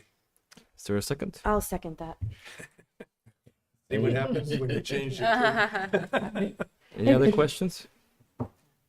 No? Okay. All those in favor? Aye. Aye. 5-0-0. The motion passes. And thank you, Allison, for serving on that board. 2 boards. Okay. The next new item on the agenda is approval of the purchase of a new vehicle, F-350 one-ton dump truck for the facilities department. And I believe we have Tony here to present the request. Good evening again. The reason I'm here is to ask for replacement of a vehicle that we currently have that has entered the end of its life and has exceeded the repair value that it's worth. So I'm looking to replace that 2014 Chevy dump stake body with a new vehicle of like or similar character. The reason for it is we currently use the vehicle to move materials, get materials for the grounds departments, move furniture and equipment between buildings. Last year, we cut $50,000 approximately out of our contractor budget for landscaping and brought it in-house. But and that was for fall and spring cleanup. So we need that style of vehicle to continue those services. Otherwise, we're probably gonna have to go back to the contractor. Mainly it's, leaf cleanup, sticks cleanup, trimming of the trees. That happens mid-October through end of November. And then again, beginning of March through middle of April is where we would be saving that money. And then we also utilize it for picking up mulch to place in the beds all around the district. So those are the biggest reasons why we need that style of vehicle versus a different style. So I'm just looking to get approval to replace the existing vehicle that we have. So maybe before we start the discussion, I would just ask that you state that what is the current fleet of the cars that we have? So we currently have the 2014 stake body that we're looking to replace. We have a 2016 F-350 Ford F-350 and a 2022 Ford F-350. What's the last one? Uh, 2022 Ford F-350. Okay, 350 as well. Thank you. And maybe Allison, could you also say a word about the financing of this? Because it's an capital expense, but it's within our budget. Right. So, I actually, and I might defer to Anita on the financing of it. We, as a school department, have the ability to access revolving funds that are used for building use if they're appropriately used in the kind of care and upkeep of buildings. So, Anita can say more about that. Nothing more than what Allison said. We do have a revolving account that we will be taking money out of, so this will not come out of general fund monies. Okay, thank you. We'll start discussion. Steve? Start with Sarah. Okay, Sarah. Is that okay? Yes. Okay, just quick question, comment. We are not subject to the EV policy for this because of the weight, right? Correct. Correct. Well, you should. That is correct. It exceeds I just the wanted to weight, make sure. the gross vehicle weight of the EV policy. Okay, excellent. That was my only comment. Thank you. Tim? Yeah, that was pretty much my comment as well. And so I wanted to make sure because, and I was trying to find the exact tonnage in the policy, but so from what I understand, it's exempt under 8,000 pounds. Is that correct? I'm not sure if anyone has that number off the top of their head. I just want to confirm that as well, because like from what I understand, and again, like the whole thing with the ZEV policy is that does not mandate us to buy an electric vehicle. It just essentially like, we have committed that we will at least consider that as one of the options. Based on a quick Google search, I wasn't sure if it was like around the criteria and if that might be something that we might want to consider just in general to make sure. But that was my only comment. So. Yeah. Thank you. Jane? No questions, thank you. Okay. Steve? Well, my interest in this is, we had a subcommittee meeting 3 weeks ago. And during that discussion about the truck, the purpose of a dump truck versus a stake body, they really do have two different purposes. And during that discussion, at least I heard in the discussion was that, in effect, the landscape contract that we have is going to end at the end of this school year. And therefore, some parameter or provision has to be made to deal with that issue. Also heard that, quote unquote, the landscaping is going to be taken in-house and that 2 new employees are going to have to be added. And the specific purpose of this vehicle, I believe, is to support that rather than the issue of the stake body's purpose, which was to move furniture around as you described. And the thing that struck me in this discussion was simply the school committee has no understanding of what the financial commitment of adding 2 more people to the facilities department is in order to deal with this versus the original outsourcing of this need for people who are specialized doing it and have the equipment to do it. And so I've been struggling with not knowing enough about this purchase as it's related to the idea of two more people added to the school district, as well as the concept of, in effect, now becoming somebody different or a group that's somebody different than education and the support of the education facilities in a way different than one would anticipate. The sub-discussion of it is, what's this truck worth versus a stake body? How well do we do this stuff from what Tony submitted as I guess, an update of his recommendation? The trucks are relatively the same cost.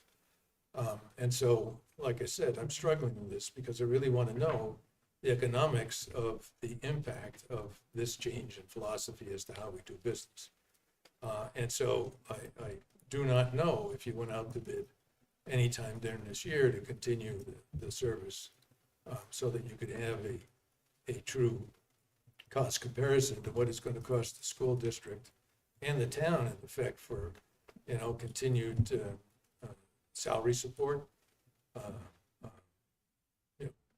what the hiring cost is going to be for people doing this service, and of course, what the long-term supports needed for the retirement package for the people that we hire. And so I'm really reticent to give up on this idea. And I'd like to see the full economic discussion of this because it does have an impact and is within the jurisdiction of the school committee to ask these questions. So, I'd speak to that. I think, it was me who mentioned this as a sort of outside and possible long-term possibility, but right now it's really only in that realm of conversation and nowhere near kind of this proposal. My understanding of the proposal from Tony is really about the work that we're doing right now. well, who's going to do the landscaping based on the contract that we currently have? I mean, if it's true that that ends at the end of this month, then it's a hole in the system that we haven't covered. The contract we currently have runs through the end of November. It's a joint contract with the town, and we have much conversation to have before any kind of substantial change there. I mentioned it at the subcommittee only to say that the purchase of a vehicle like this might be advantageous looking ahead, but it also, I mean, you can ignore all that and I think take this at its value for what Tony's trying to do right now. Obviously any change of that significance, that's a school committee change. We're not like going to take any sudden moves. I was just trying to forecast for you. This is a conversation we might want to have at some point. I don't want to get that in the way of this particular decision. I think they're very separate. Well, the second part of the discussion was, okay, if you have a dump truck, which is, as I said, specific use type of vehicle, it certainly doesn't lend itself to moving furniture.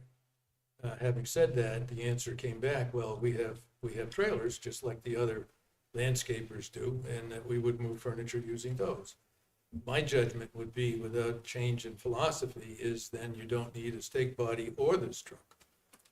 And so its only purpose then is this, in effect, new work scope that the facilities department would take. So those are my points. I just don't know what to do with this because if you vote to truck, the discussion I just had goes away. There isn't any dynamic to the idea of a change in philosophy because now you've got the equipment you need.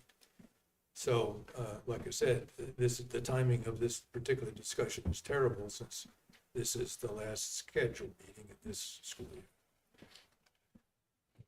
Before I ask my question, Tony, do you want to comment on anything that Steve said? Whether or not we have a dump truck or a stake body with like the vehicle we have, the main purpose that we're looking to utilize is the dumping capabilities of that vehicle. I don't know how many of you have shoveled 2 yards of mulch or dirt out of the back of a pickup truck versus being able to empty it into wheelbarrows and move it as needed. So the dump capabilities is saving us on possible worker injury, fatigue. The production's more when you're able to reduce the strain on the body. That style of stuff is the need. It's not just a want versus it helps hopefully minimize the risk of the district and town by having the dump capabilities versus having to manually load and unload. So, Sure. Well, in the discussion that we had at this meeting, the inference of that, anybody who works around town realizes that we don't have a borrow area, we don't have gravel, we don't have other materials. We have to buy the materials from somebody. You can buy as little as 4 yards of mulch or whatever delivered from the vendor in their truck. And so the idea is that you can get the pile size you need wherever you need to put it and not have to do anything that you suggest, because that's good management and practice. And so, like I said, it just doesn't make sense to me that we're dealing with this when in fact, historically, all the material we ever needed anywhere in the school system is purchased and delivered in the vendors' trucks. So it would be a bad day, I guess, if you ended up with a very large pile in the wrong place, but you can order what you need in the truck size that's available. So again, those are issues that I raise. Obviously, the request is to purchase this truck. To help us make this decision, Tony, could you speak to two things? So one is, what will be the consequences of us not approving it, and about possibility of purchasing it later, maybe when we reconvene back in the fall.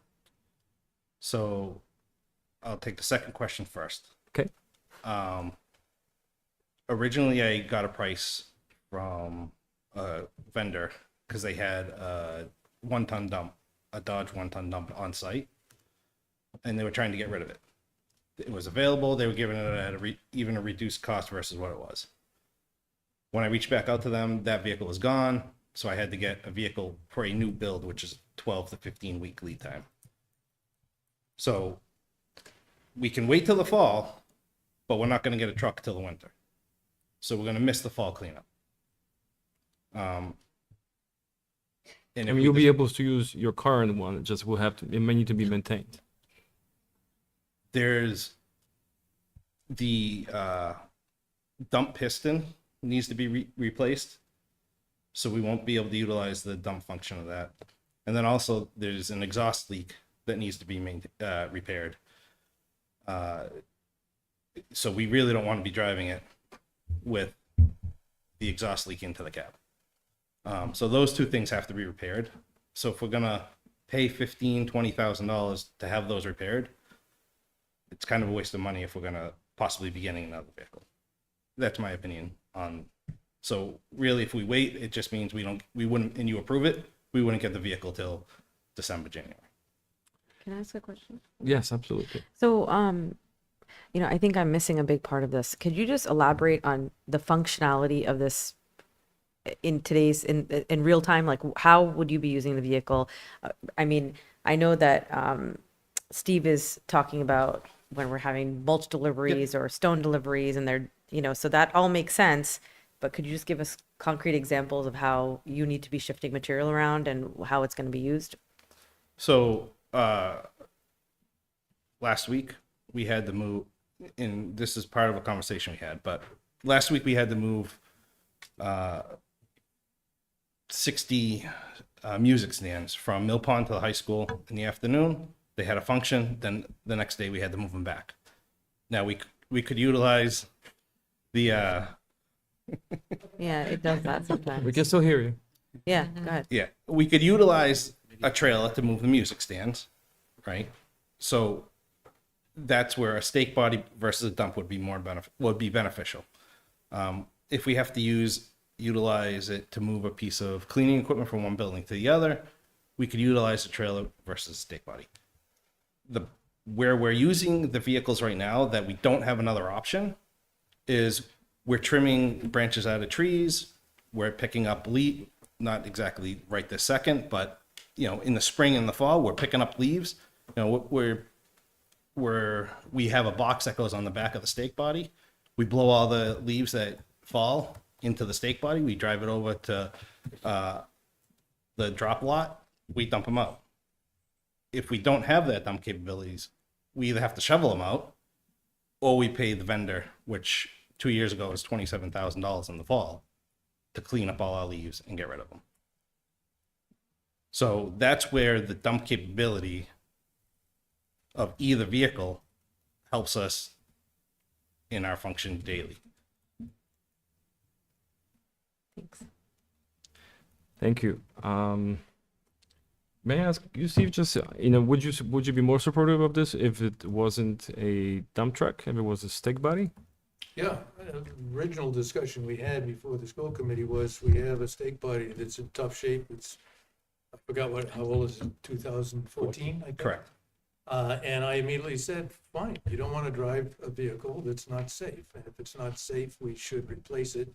And I said in kind, and I think you said yes.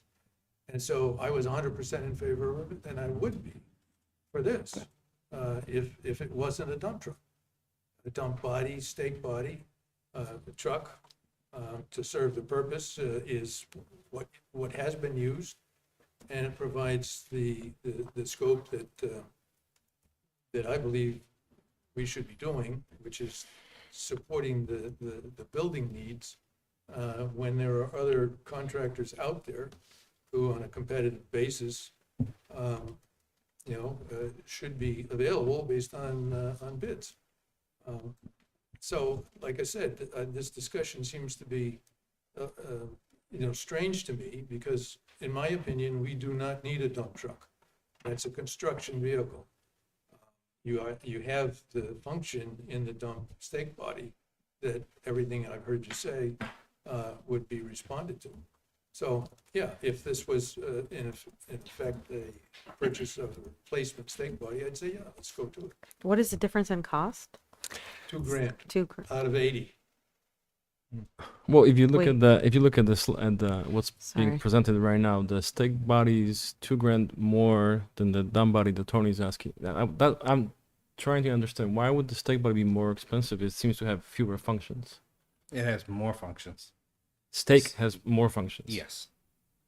So the stake body comes with a lift gate on the back. So you're able to take heavier equipment from the ground up into the body of the bed. And then a dump body only has like a foot side rail, whereas now you have the 42-inch stake sides that go on it. So it has a little more function than a dump. What about wear and tear? Which one, for the long-term perspective, which one typically would last longer between these two? There's more moving parts on the stake body because you have the lift gate on the back. So there's a little more wear and tear on that part of it, but based off the functions, they're the same for wear and tear. That's why stake body or the dump, if you guys want to lean one way or the other, I'm fine with either one. Thank you. Any other comments? But you're asking for the dump body. So originally when I got the price, the dump body was $70,000 because it was a leftover from last year. I see. And then when I went back based off our subcommittee meeting, I went back and got a price, and that price came up because the vehicle was no longer available. So now that they're right next to each other, I could go with either one.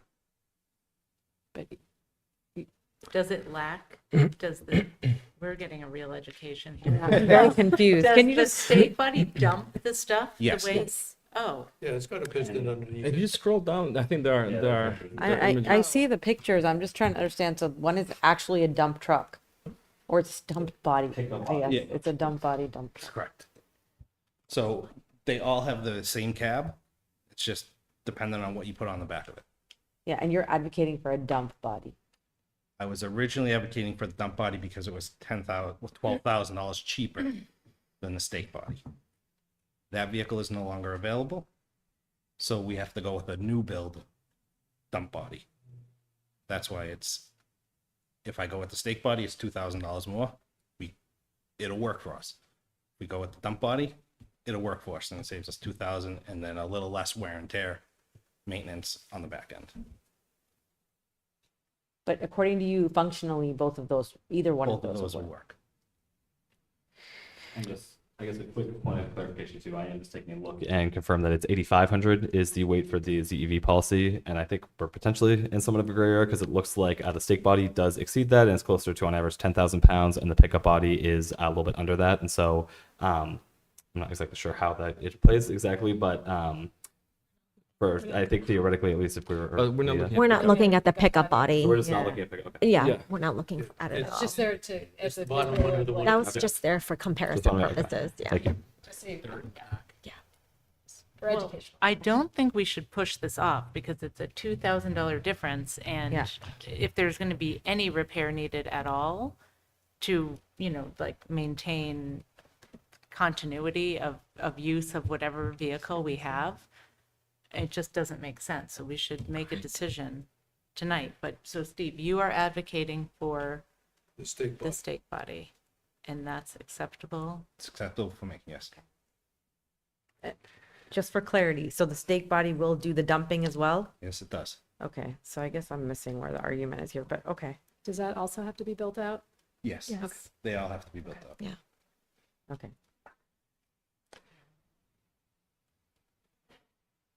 So, I mean, I don't think we have an issue here. I think we can have a motion because it would I appear, would move we buy the stake body replacement, which is a brand new truck. The cost differential has already been, in effect, made equal by virtue of any repairs we'd have to do on the existing stake body. By the way, is there any trade value to it, to the existing one? Yes, there is a small, once we decide to go that route, I have to give all the information over to MHQ or Central Dodge Chrysler, and they'll bring the vehicle down and they'll look it over and give me a value on their Okay. trade. Anyway, I'll make a motion then that we replace the existing stake body with a new stake body truck with equivalent purposes and function. Is there a second? Second. Any other discussion? All right, let's do it. All those in favor? Aye. Hey, 500. Thank you. Thank you. Thank you, Tony. The motion passes. Okay, we're moving on to the next new Oh, yes, agenda page item. 2. Page 2, yes. And we're already out of time. Moving along. Um, You're doing great. That's- It's gonna be a longer meeting tonight. The next item on the agenda is the approval of the tutor contract. So this is one of the two contract negotiations that the school committee does not have membership in, right? The administrative and the tutors do not involve school committee members. Could you speak to how this negotiation went, or are there any important changes? Anita and Matt were more part of this than I was, so I'll defer to them.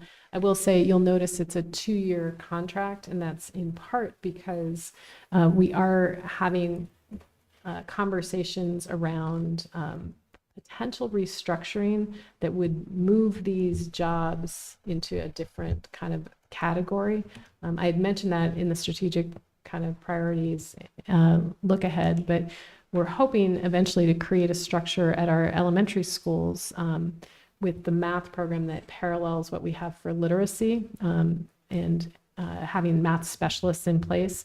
In order to do that, we may end up trading off some of these positions. So we were very upfront about that and about kind of a 2-year time window with our tutors, in the hope that some of them who are highly qualified, who have teaching licenses, who have been doing this work, may want to shift over. I think a similar thing happened a number of years ago with our ESL teachers. So Yeah, you are correct. This is one of, I believe, 6 contracts that were negotiated this past year, and I want to give a shout out to Tammy Costello, who really was instrumental in all of these. And this was the final one. Also, if you think about the dates lining up for, if we always have 3-year contracts and they all line up we'll experience this in another 3 years, having 6 coming up. So there was some strategy there about having some shorter or longer to have like a staggered approach, so we're not engaging in lengthy contract negotiations, because what also occurs purely from a negotiating standpoint is there's a series of if-thens that occur across the unions. So with one pot of money. So we had that conversation. We're very pleased with the outcome here. As Allison said, it's a 2-year contract, and part of the conversation negotiations involved how can we position people that are currently work as tutors who might be interested down the road in 24 months to be qualified to apply for new positions that would be rolled into Unit A.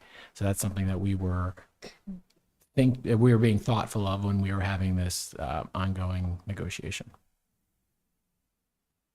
Okay, thank you. Steve, any comments, questions? No? Thank you. Jane? No, thank you. Tim? No questions. Sarah? No questions, just one comment. I appreciate what you just stated. Actually, I really think that we should have pathways and opportunities given to those who are putting time into the district and doing trainings, etc., to have that opportunity to step up. So I like that you've kept that in mind in this negotiation. So thank you. No questions from me. Thank you very much. Do I have a motion? Motion to approve the tutor contract. I'll second. Any discussion? Okay, all those in favor? Aye. 500. Thank you. The motion passes. All right, moving on to our last discussion item, which is approval of the MOU with the WEA Article 8 evaluation. And this is the evaluation information that Matt presented earlier. So I think that covers us for giving you the information up front. Yeah, and I will make the motion to approve the MOU with WEA at the Article 8 evaluation. Do I have a second? Second. Thank you. Any discussion? All those in favor? Aye. 500. The motion passes. Thank you. Thank you very much. Okay, we're moving on to the next agenda item, which is the school committee reports. Steve, do you want to go first? I guess I would just comment that, as we discussed earlier, that our subcommittee has the opportunity to discuss in depth when our agenda is specific to our needs during that discussion.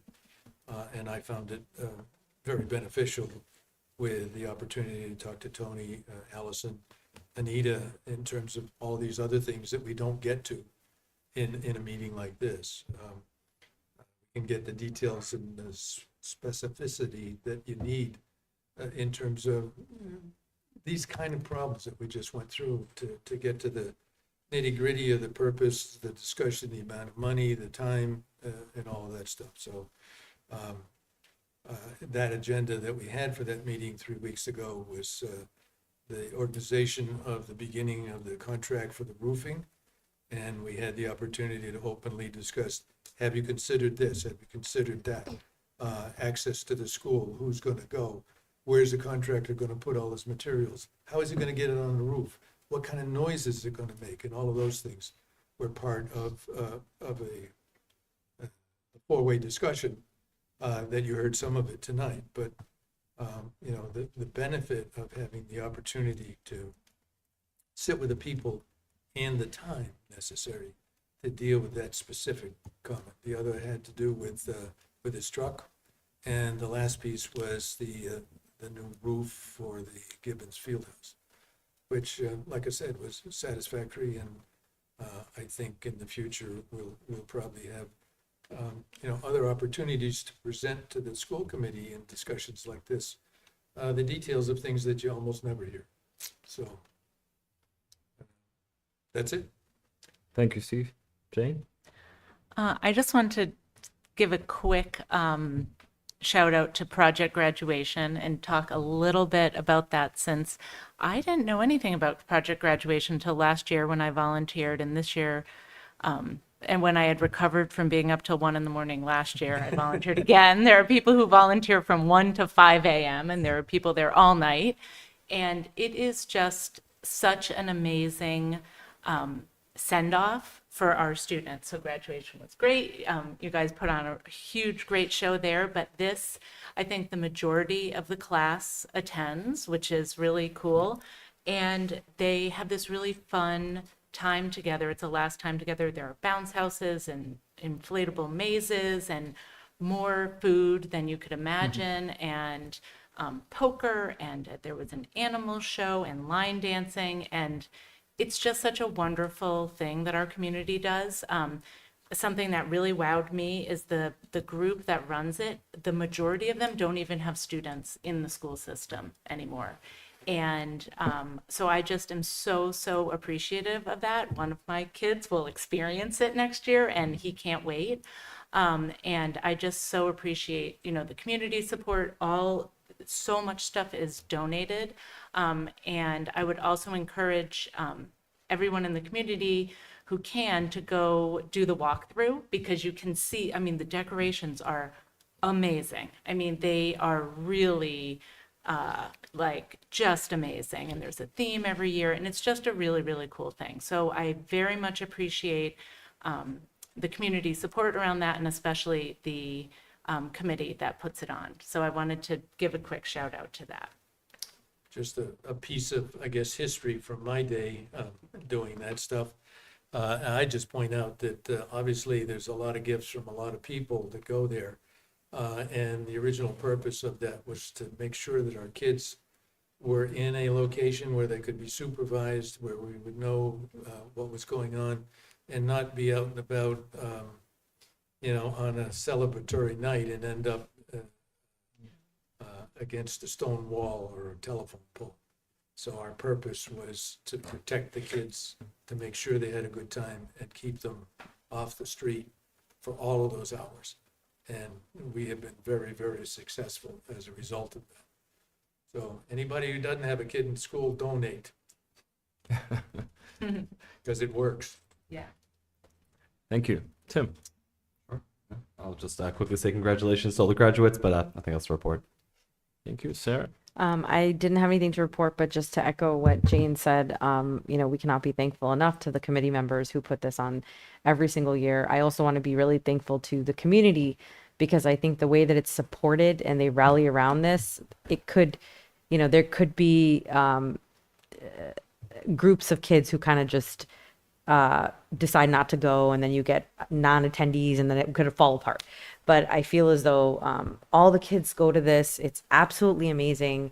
The volunteers put in so much time and effort. I just can't believe it. So I agree too that everyone should continue to support it, and I think it's a wonderful, wonderful thing for our community.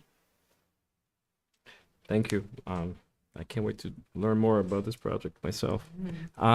I just want to report on other than I want to echo what Steve said about the meetings with the district around the facilities, and I appreciate all the details that we get to hear, and I agree that you do learn a lot, how much work goes into behind every decision that's presented here at these meetings. I also attended with Anita on June 1st finance team.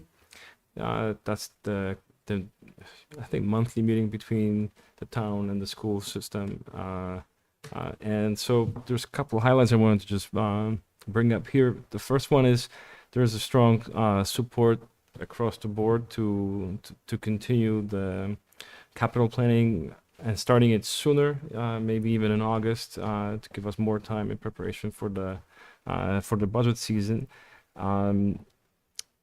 The shelter on Lyman Street is no longer being a shelter. There are some issues with heating, and it could become a transitional housing. And the only reason I'm bringing this up here is that it could produce 5 students to our district.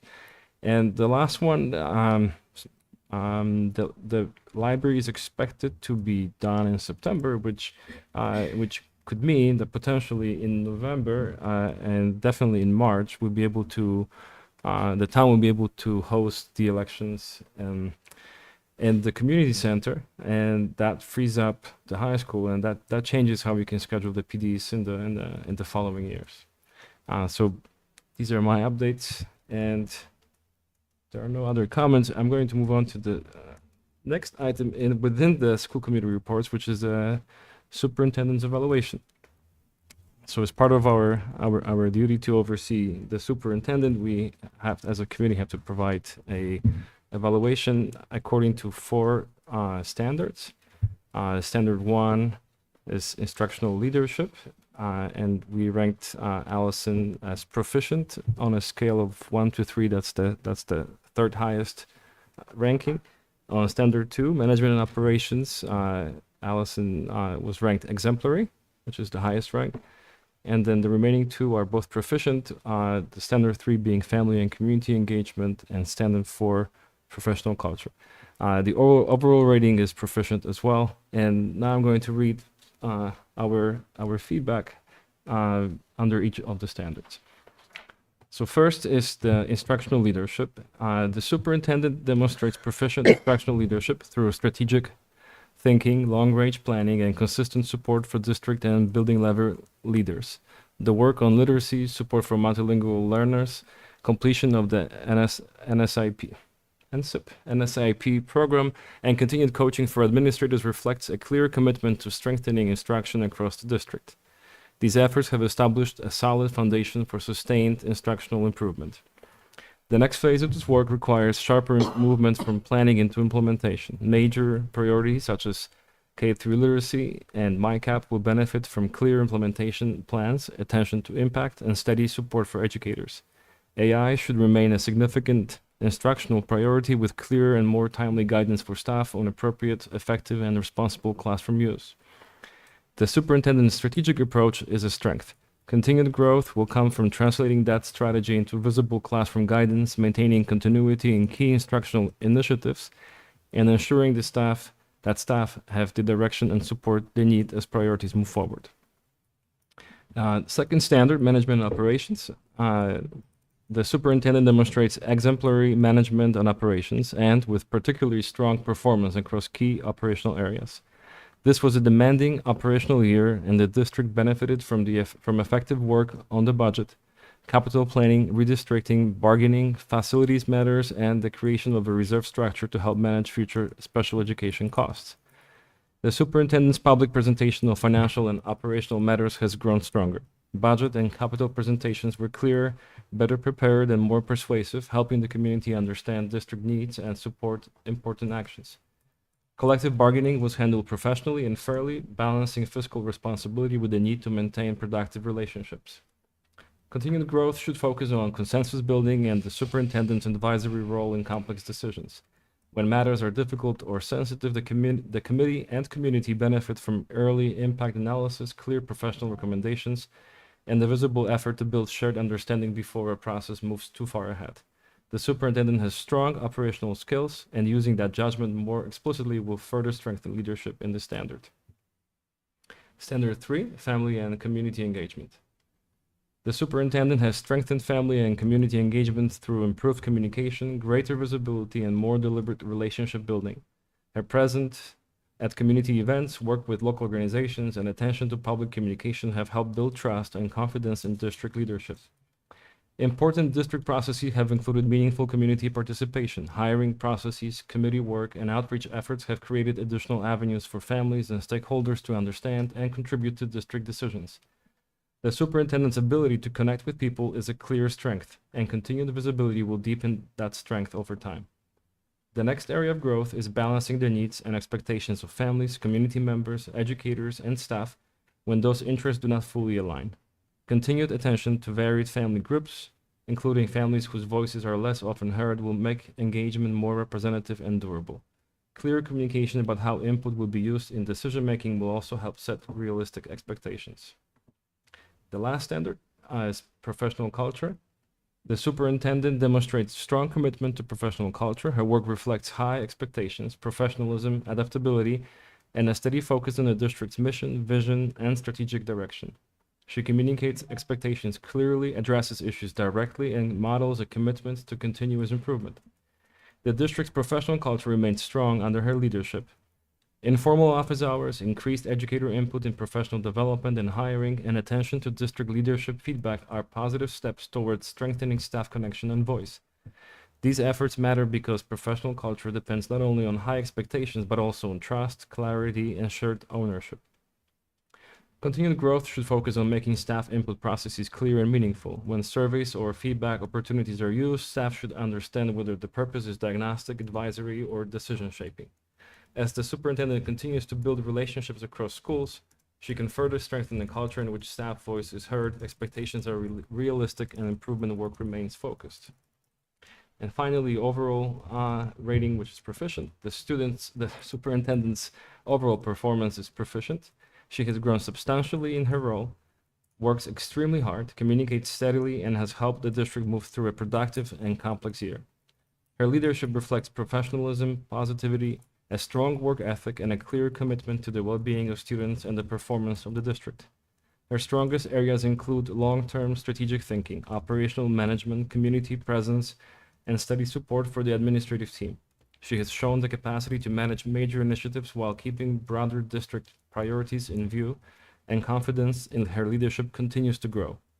The principal areas for continued growth are timely implementation of emerging instructional priorities, especially AI, stronger consensus building in complex decisions, and more explicit professional recommendations when the committee needs the superintendent's judgment. Continued attention to these areas will support further growth and position the district for continued success. And if I just may add a few words, I think, Allison, you've made huge progress, and I know since last year and in the 2 years total, I think this job takes time to really understand the whole structure of the organization and build relationships, and especially relationships take time. And I think you're on the right path. I think you made progress, and you keep the standards high across the district, and I have no doubt that you're on the path to keep improving all these rankings. Thank you. Any comments, Steve? No, it's always a pleasure, I guess, to have the opportunity to input to the summary. And it obviously happens every year, but thank you for being here. Thank you, Jane. Yeah, I am so impressed with the big things that you'll take on. And, you took on a lot of them this year and teed up more for next year. And I really appreciate you being willing to do that for our community. And I know this is not an easy job, and you do it very, very well. And I think we're really lucky to have you. Thank you.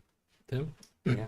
Just quickly say, I mean, just deeply appreciate all your efforts. I know it was said in the evaluation a few times, but hard work, and just it shows through every day. And so just really appreciate all the things that you do.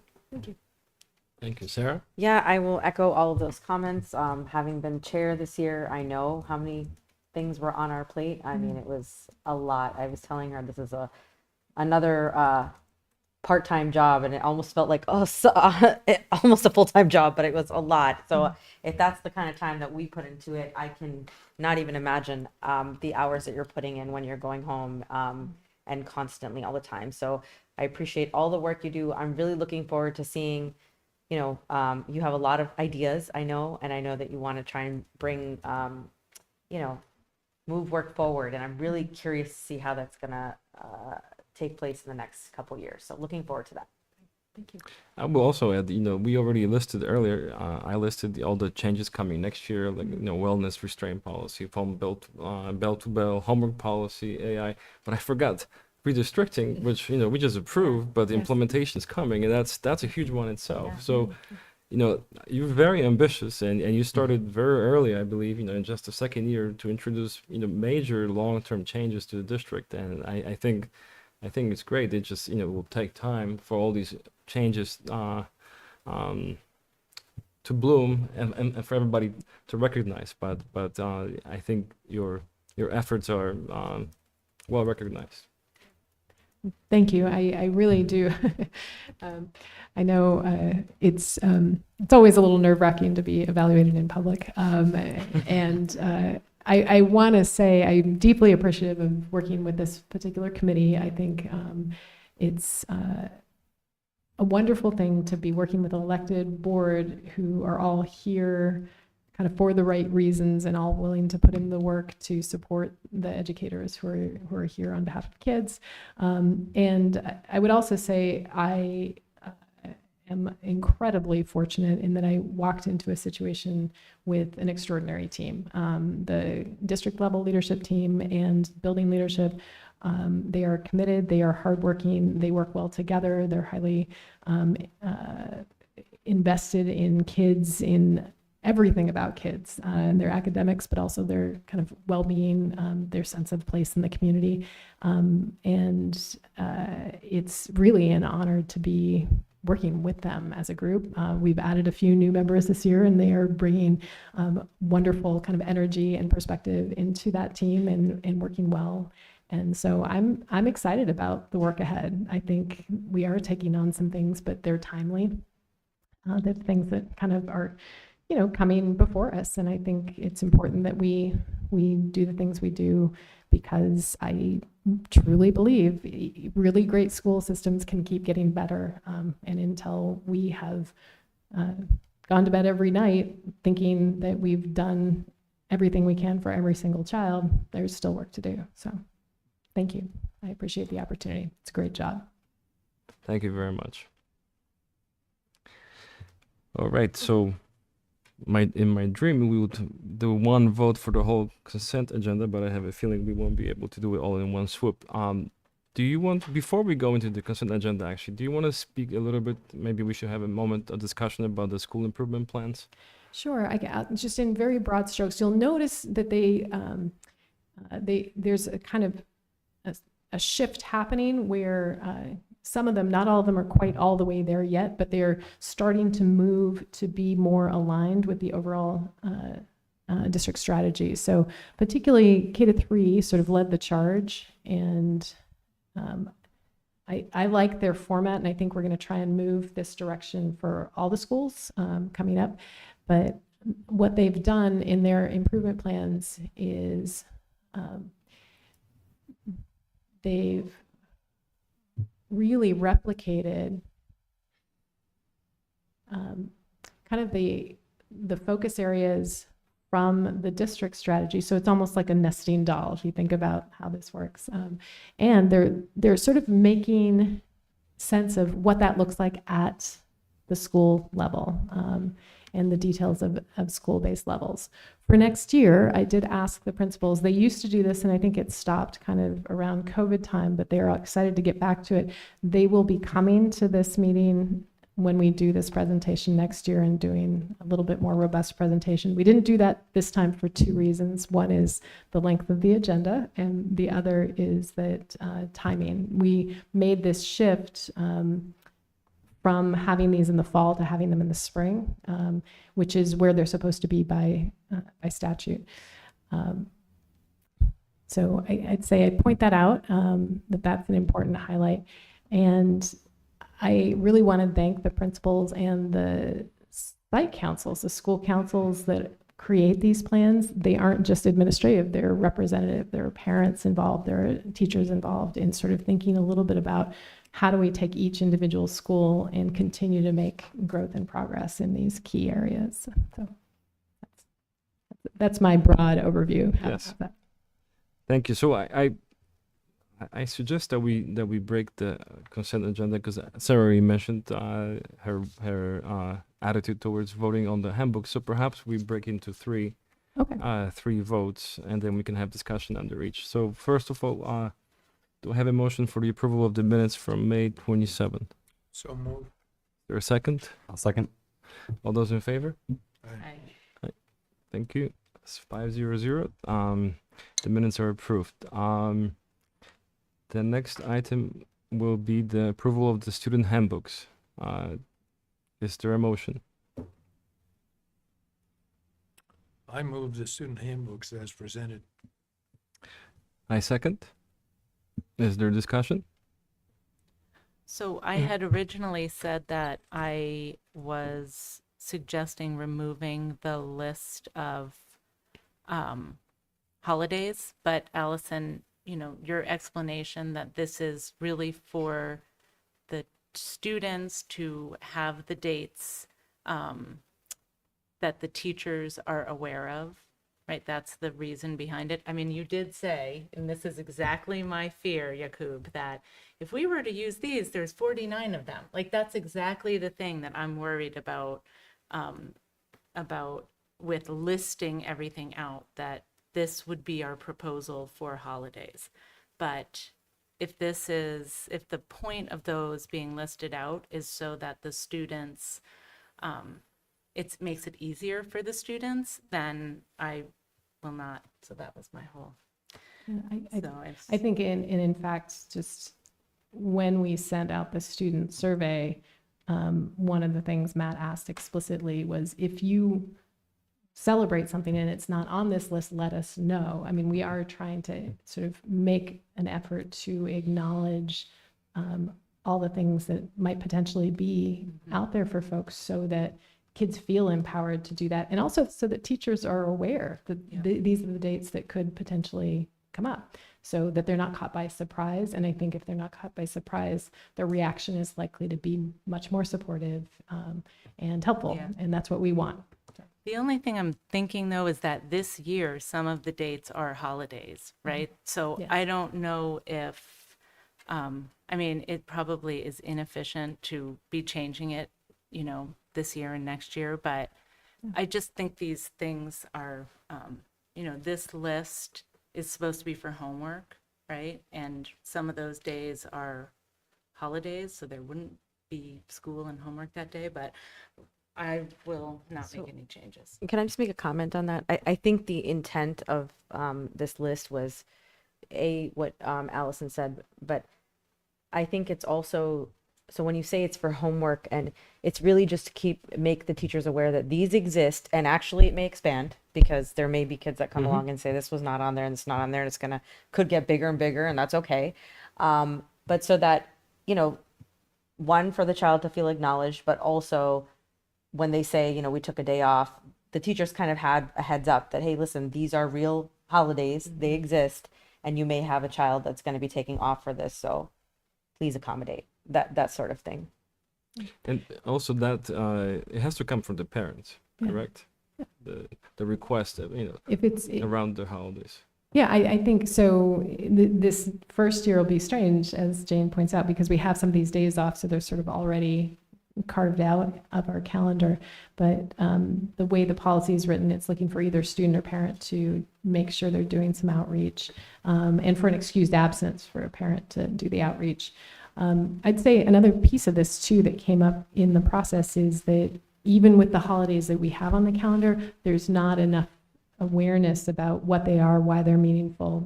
We've done the work of placing them, but not necessarily as much work about educating people. I like this list because there are a lot of things on here I don't know about. And for me, that's an opportunity for me to learn, but for other people to learn too. And we can lean into that as part of this process. So. Thank you. Any other comments, questions? Okay, we have the motion, so let's proceed to the vote. All those in favor? Right. All those against? Who abstains? I don't know. Thank you. Okay, so it's a 4-0-1. The motion passes. Thank you very much. And next one will be the approval of the school improvement plans, and I'll make the motion to approve the school improvement plans for 26-27. Is there a second? Second. Thank you. Is there discussion? Okay. All those in favor? Aye. Aye. 5-0-0. The motion passes. Thank you very much. And we're all the way in adjournment. Do I have a motion to adjourn? So move. I have a second. All those in favor? All right. 5-0-0. The motion passes. 8:42. Not too bad. Thank you very much, Thank you. everybody. And it's,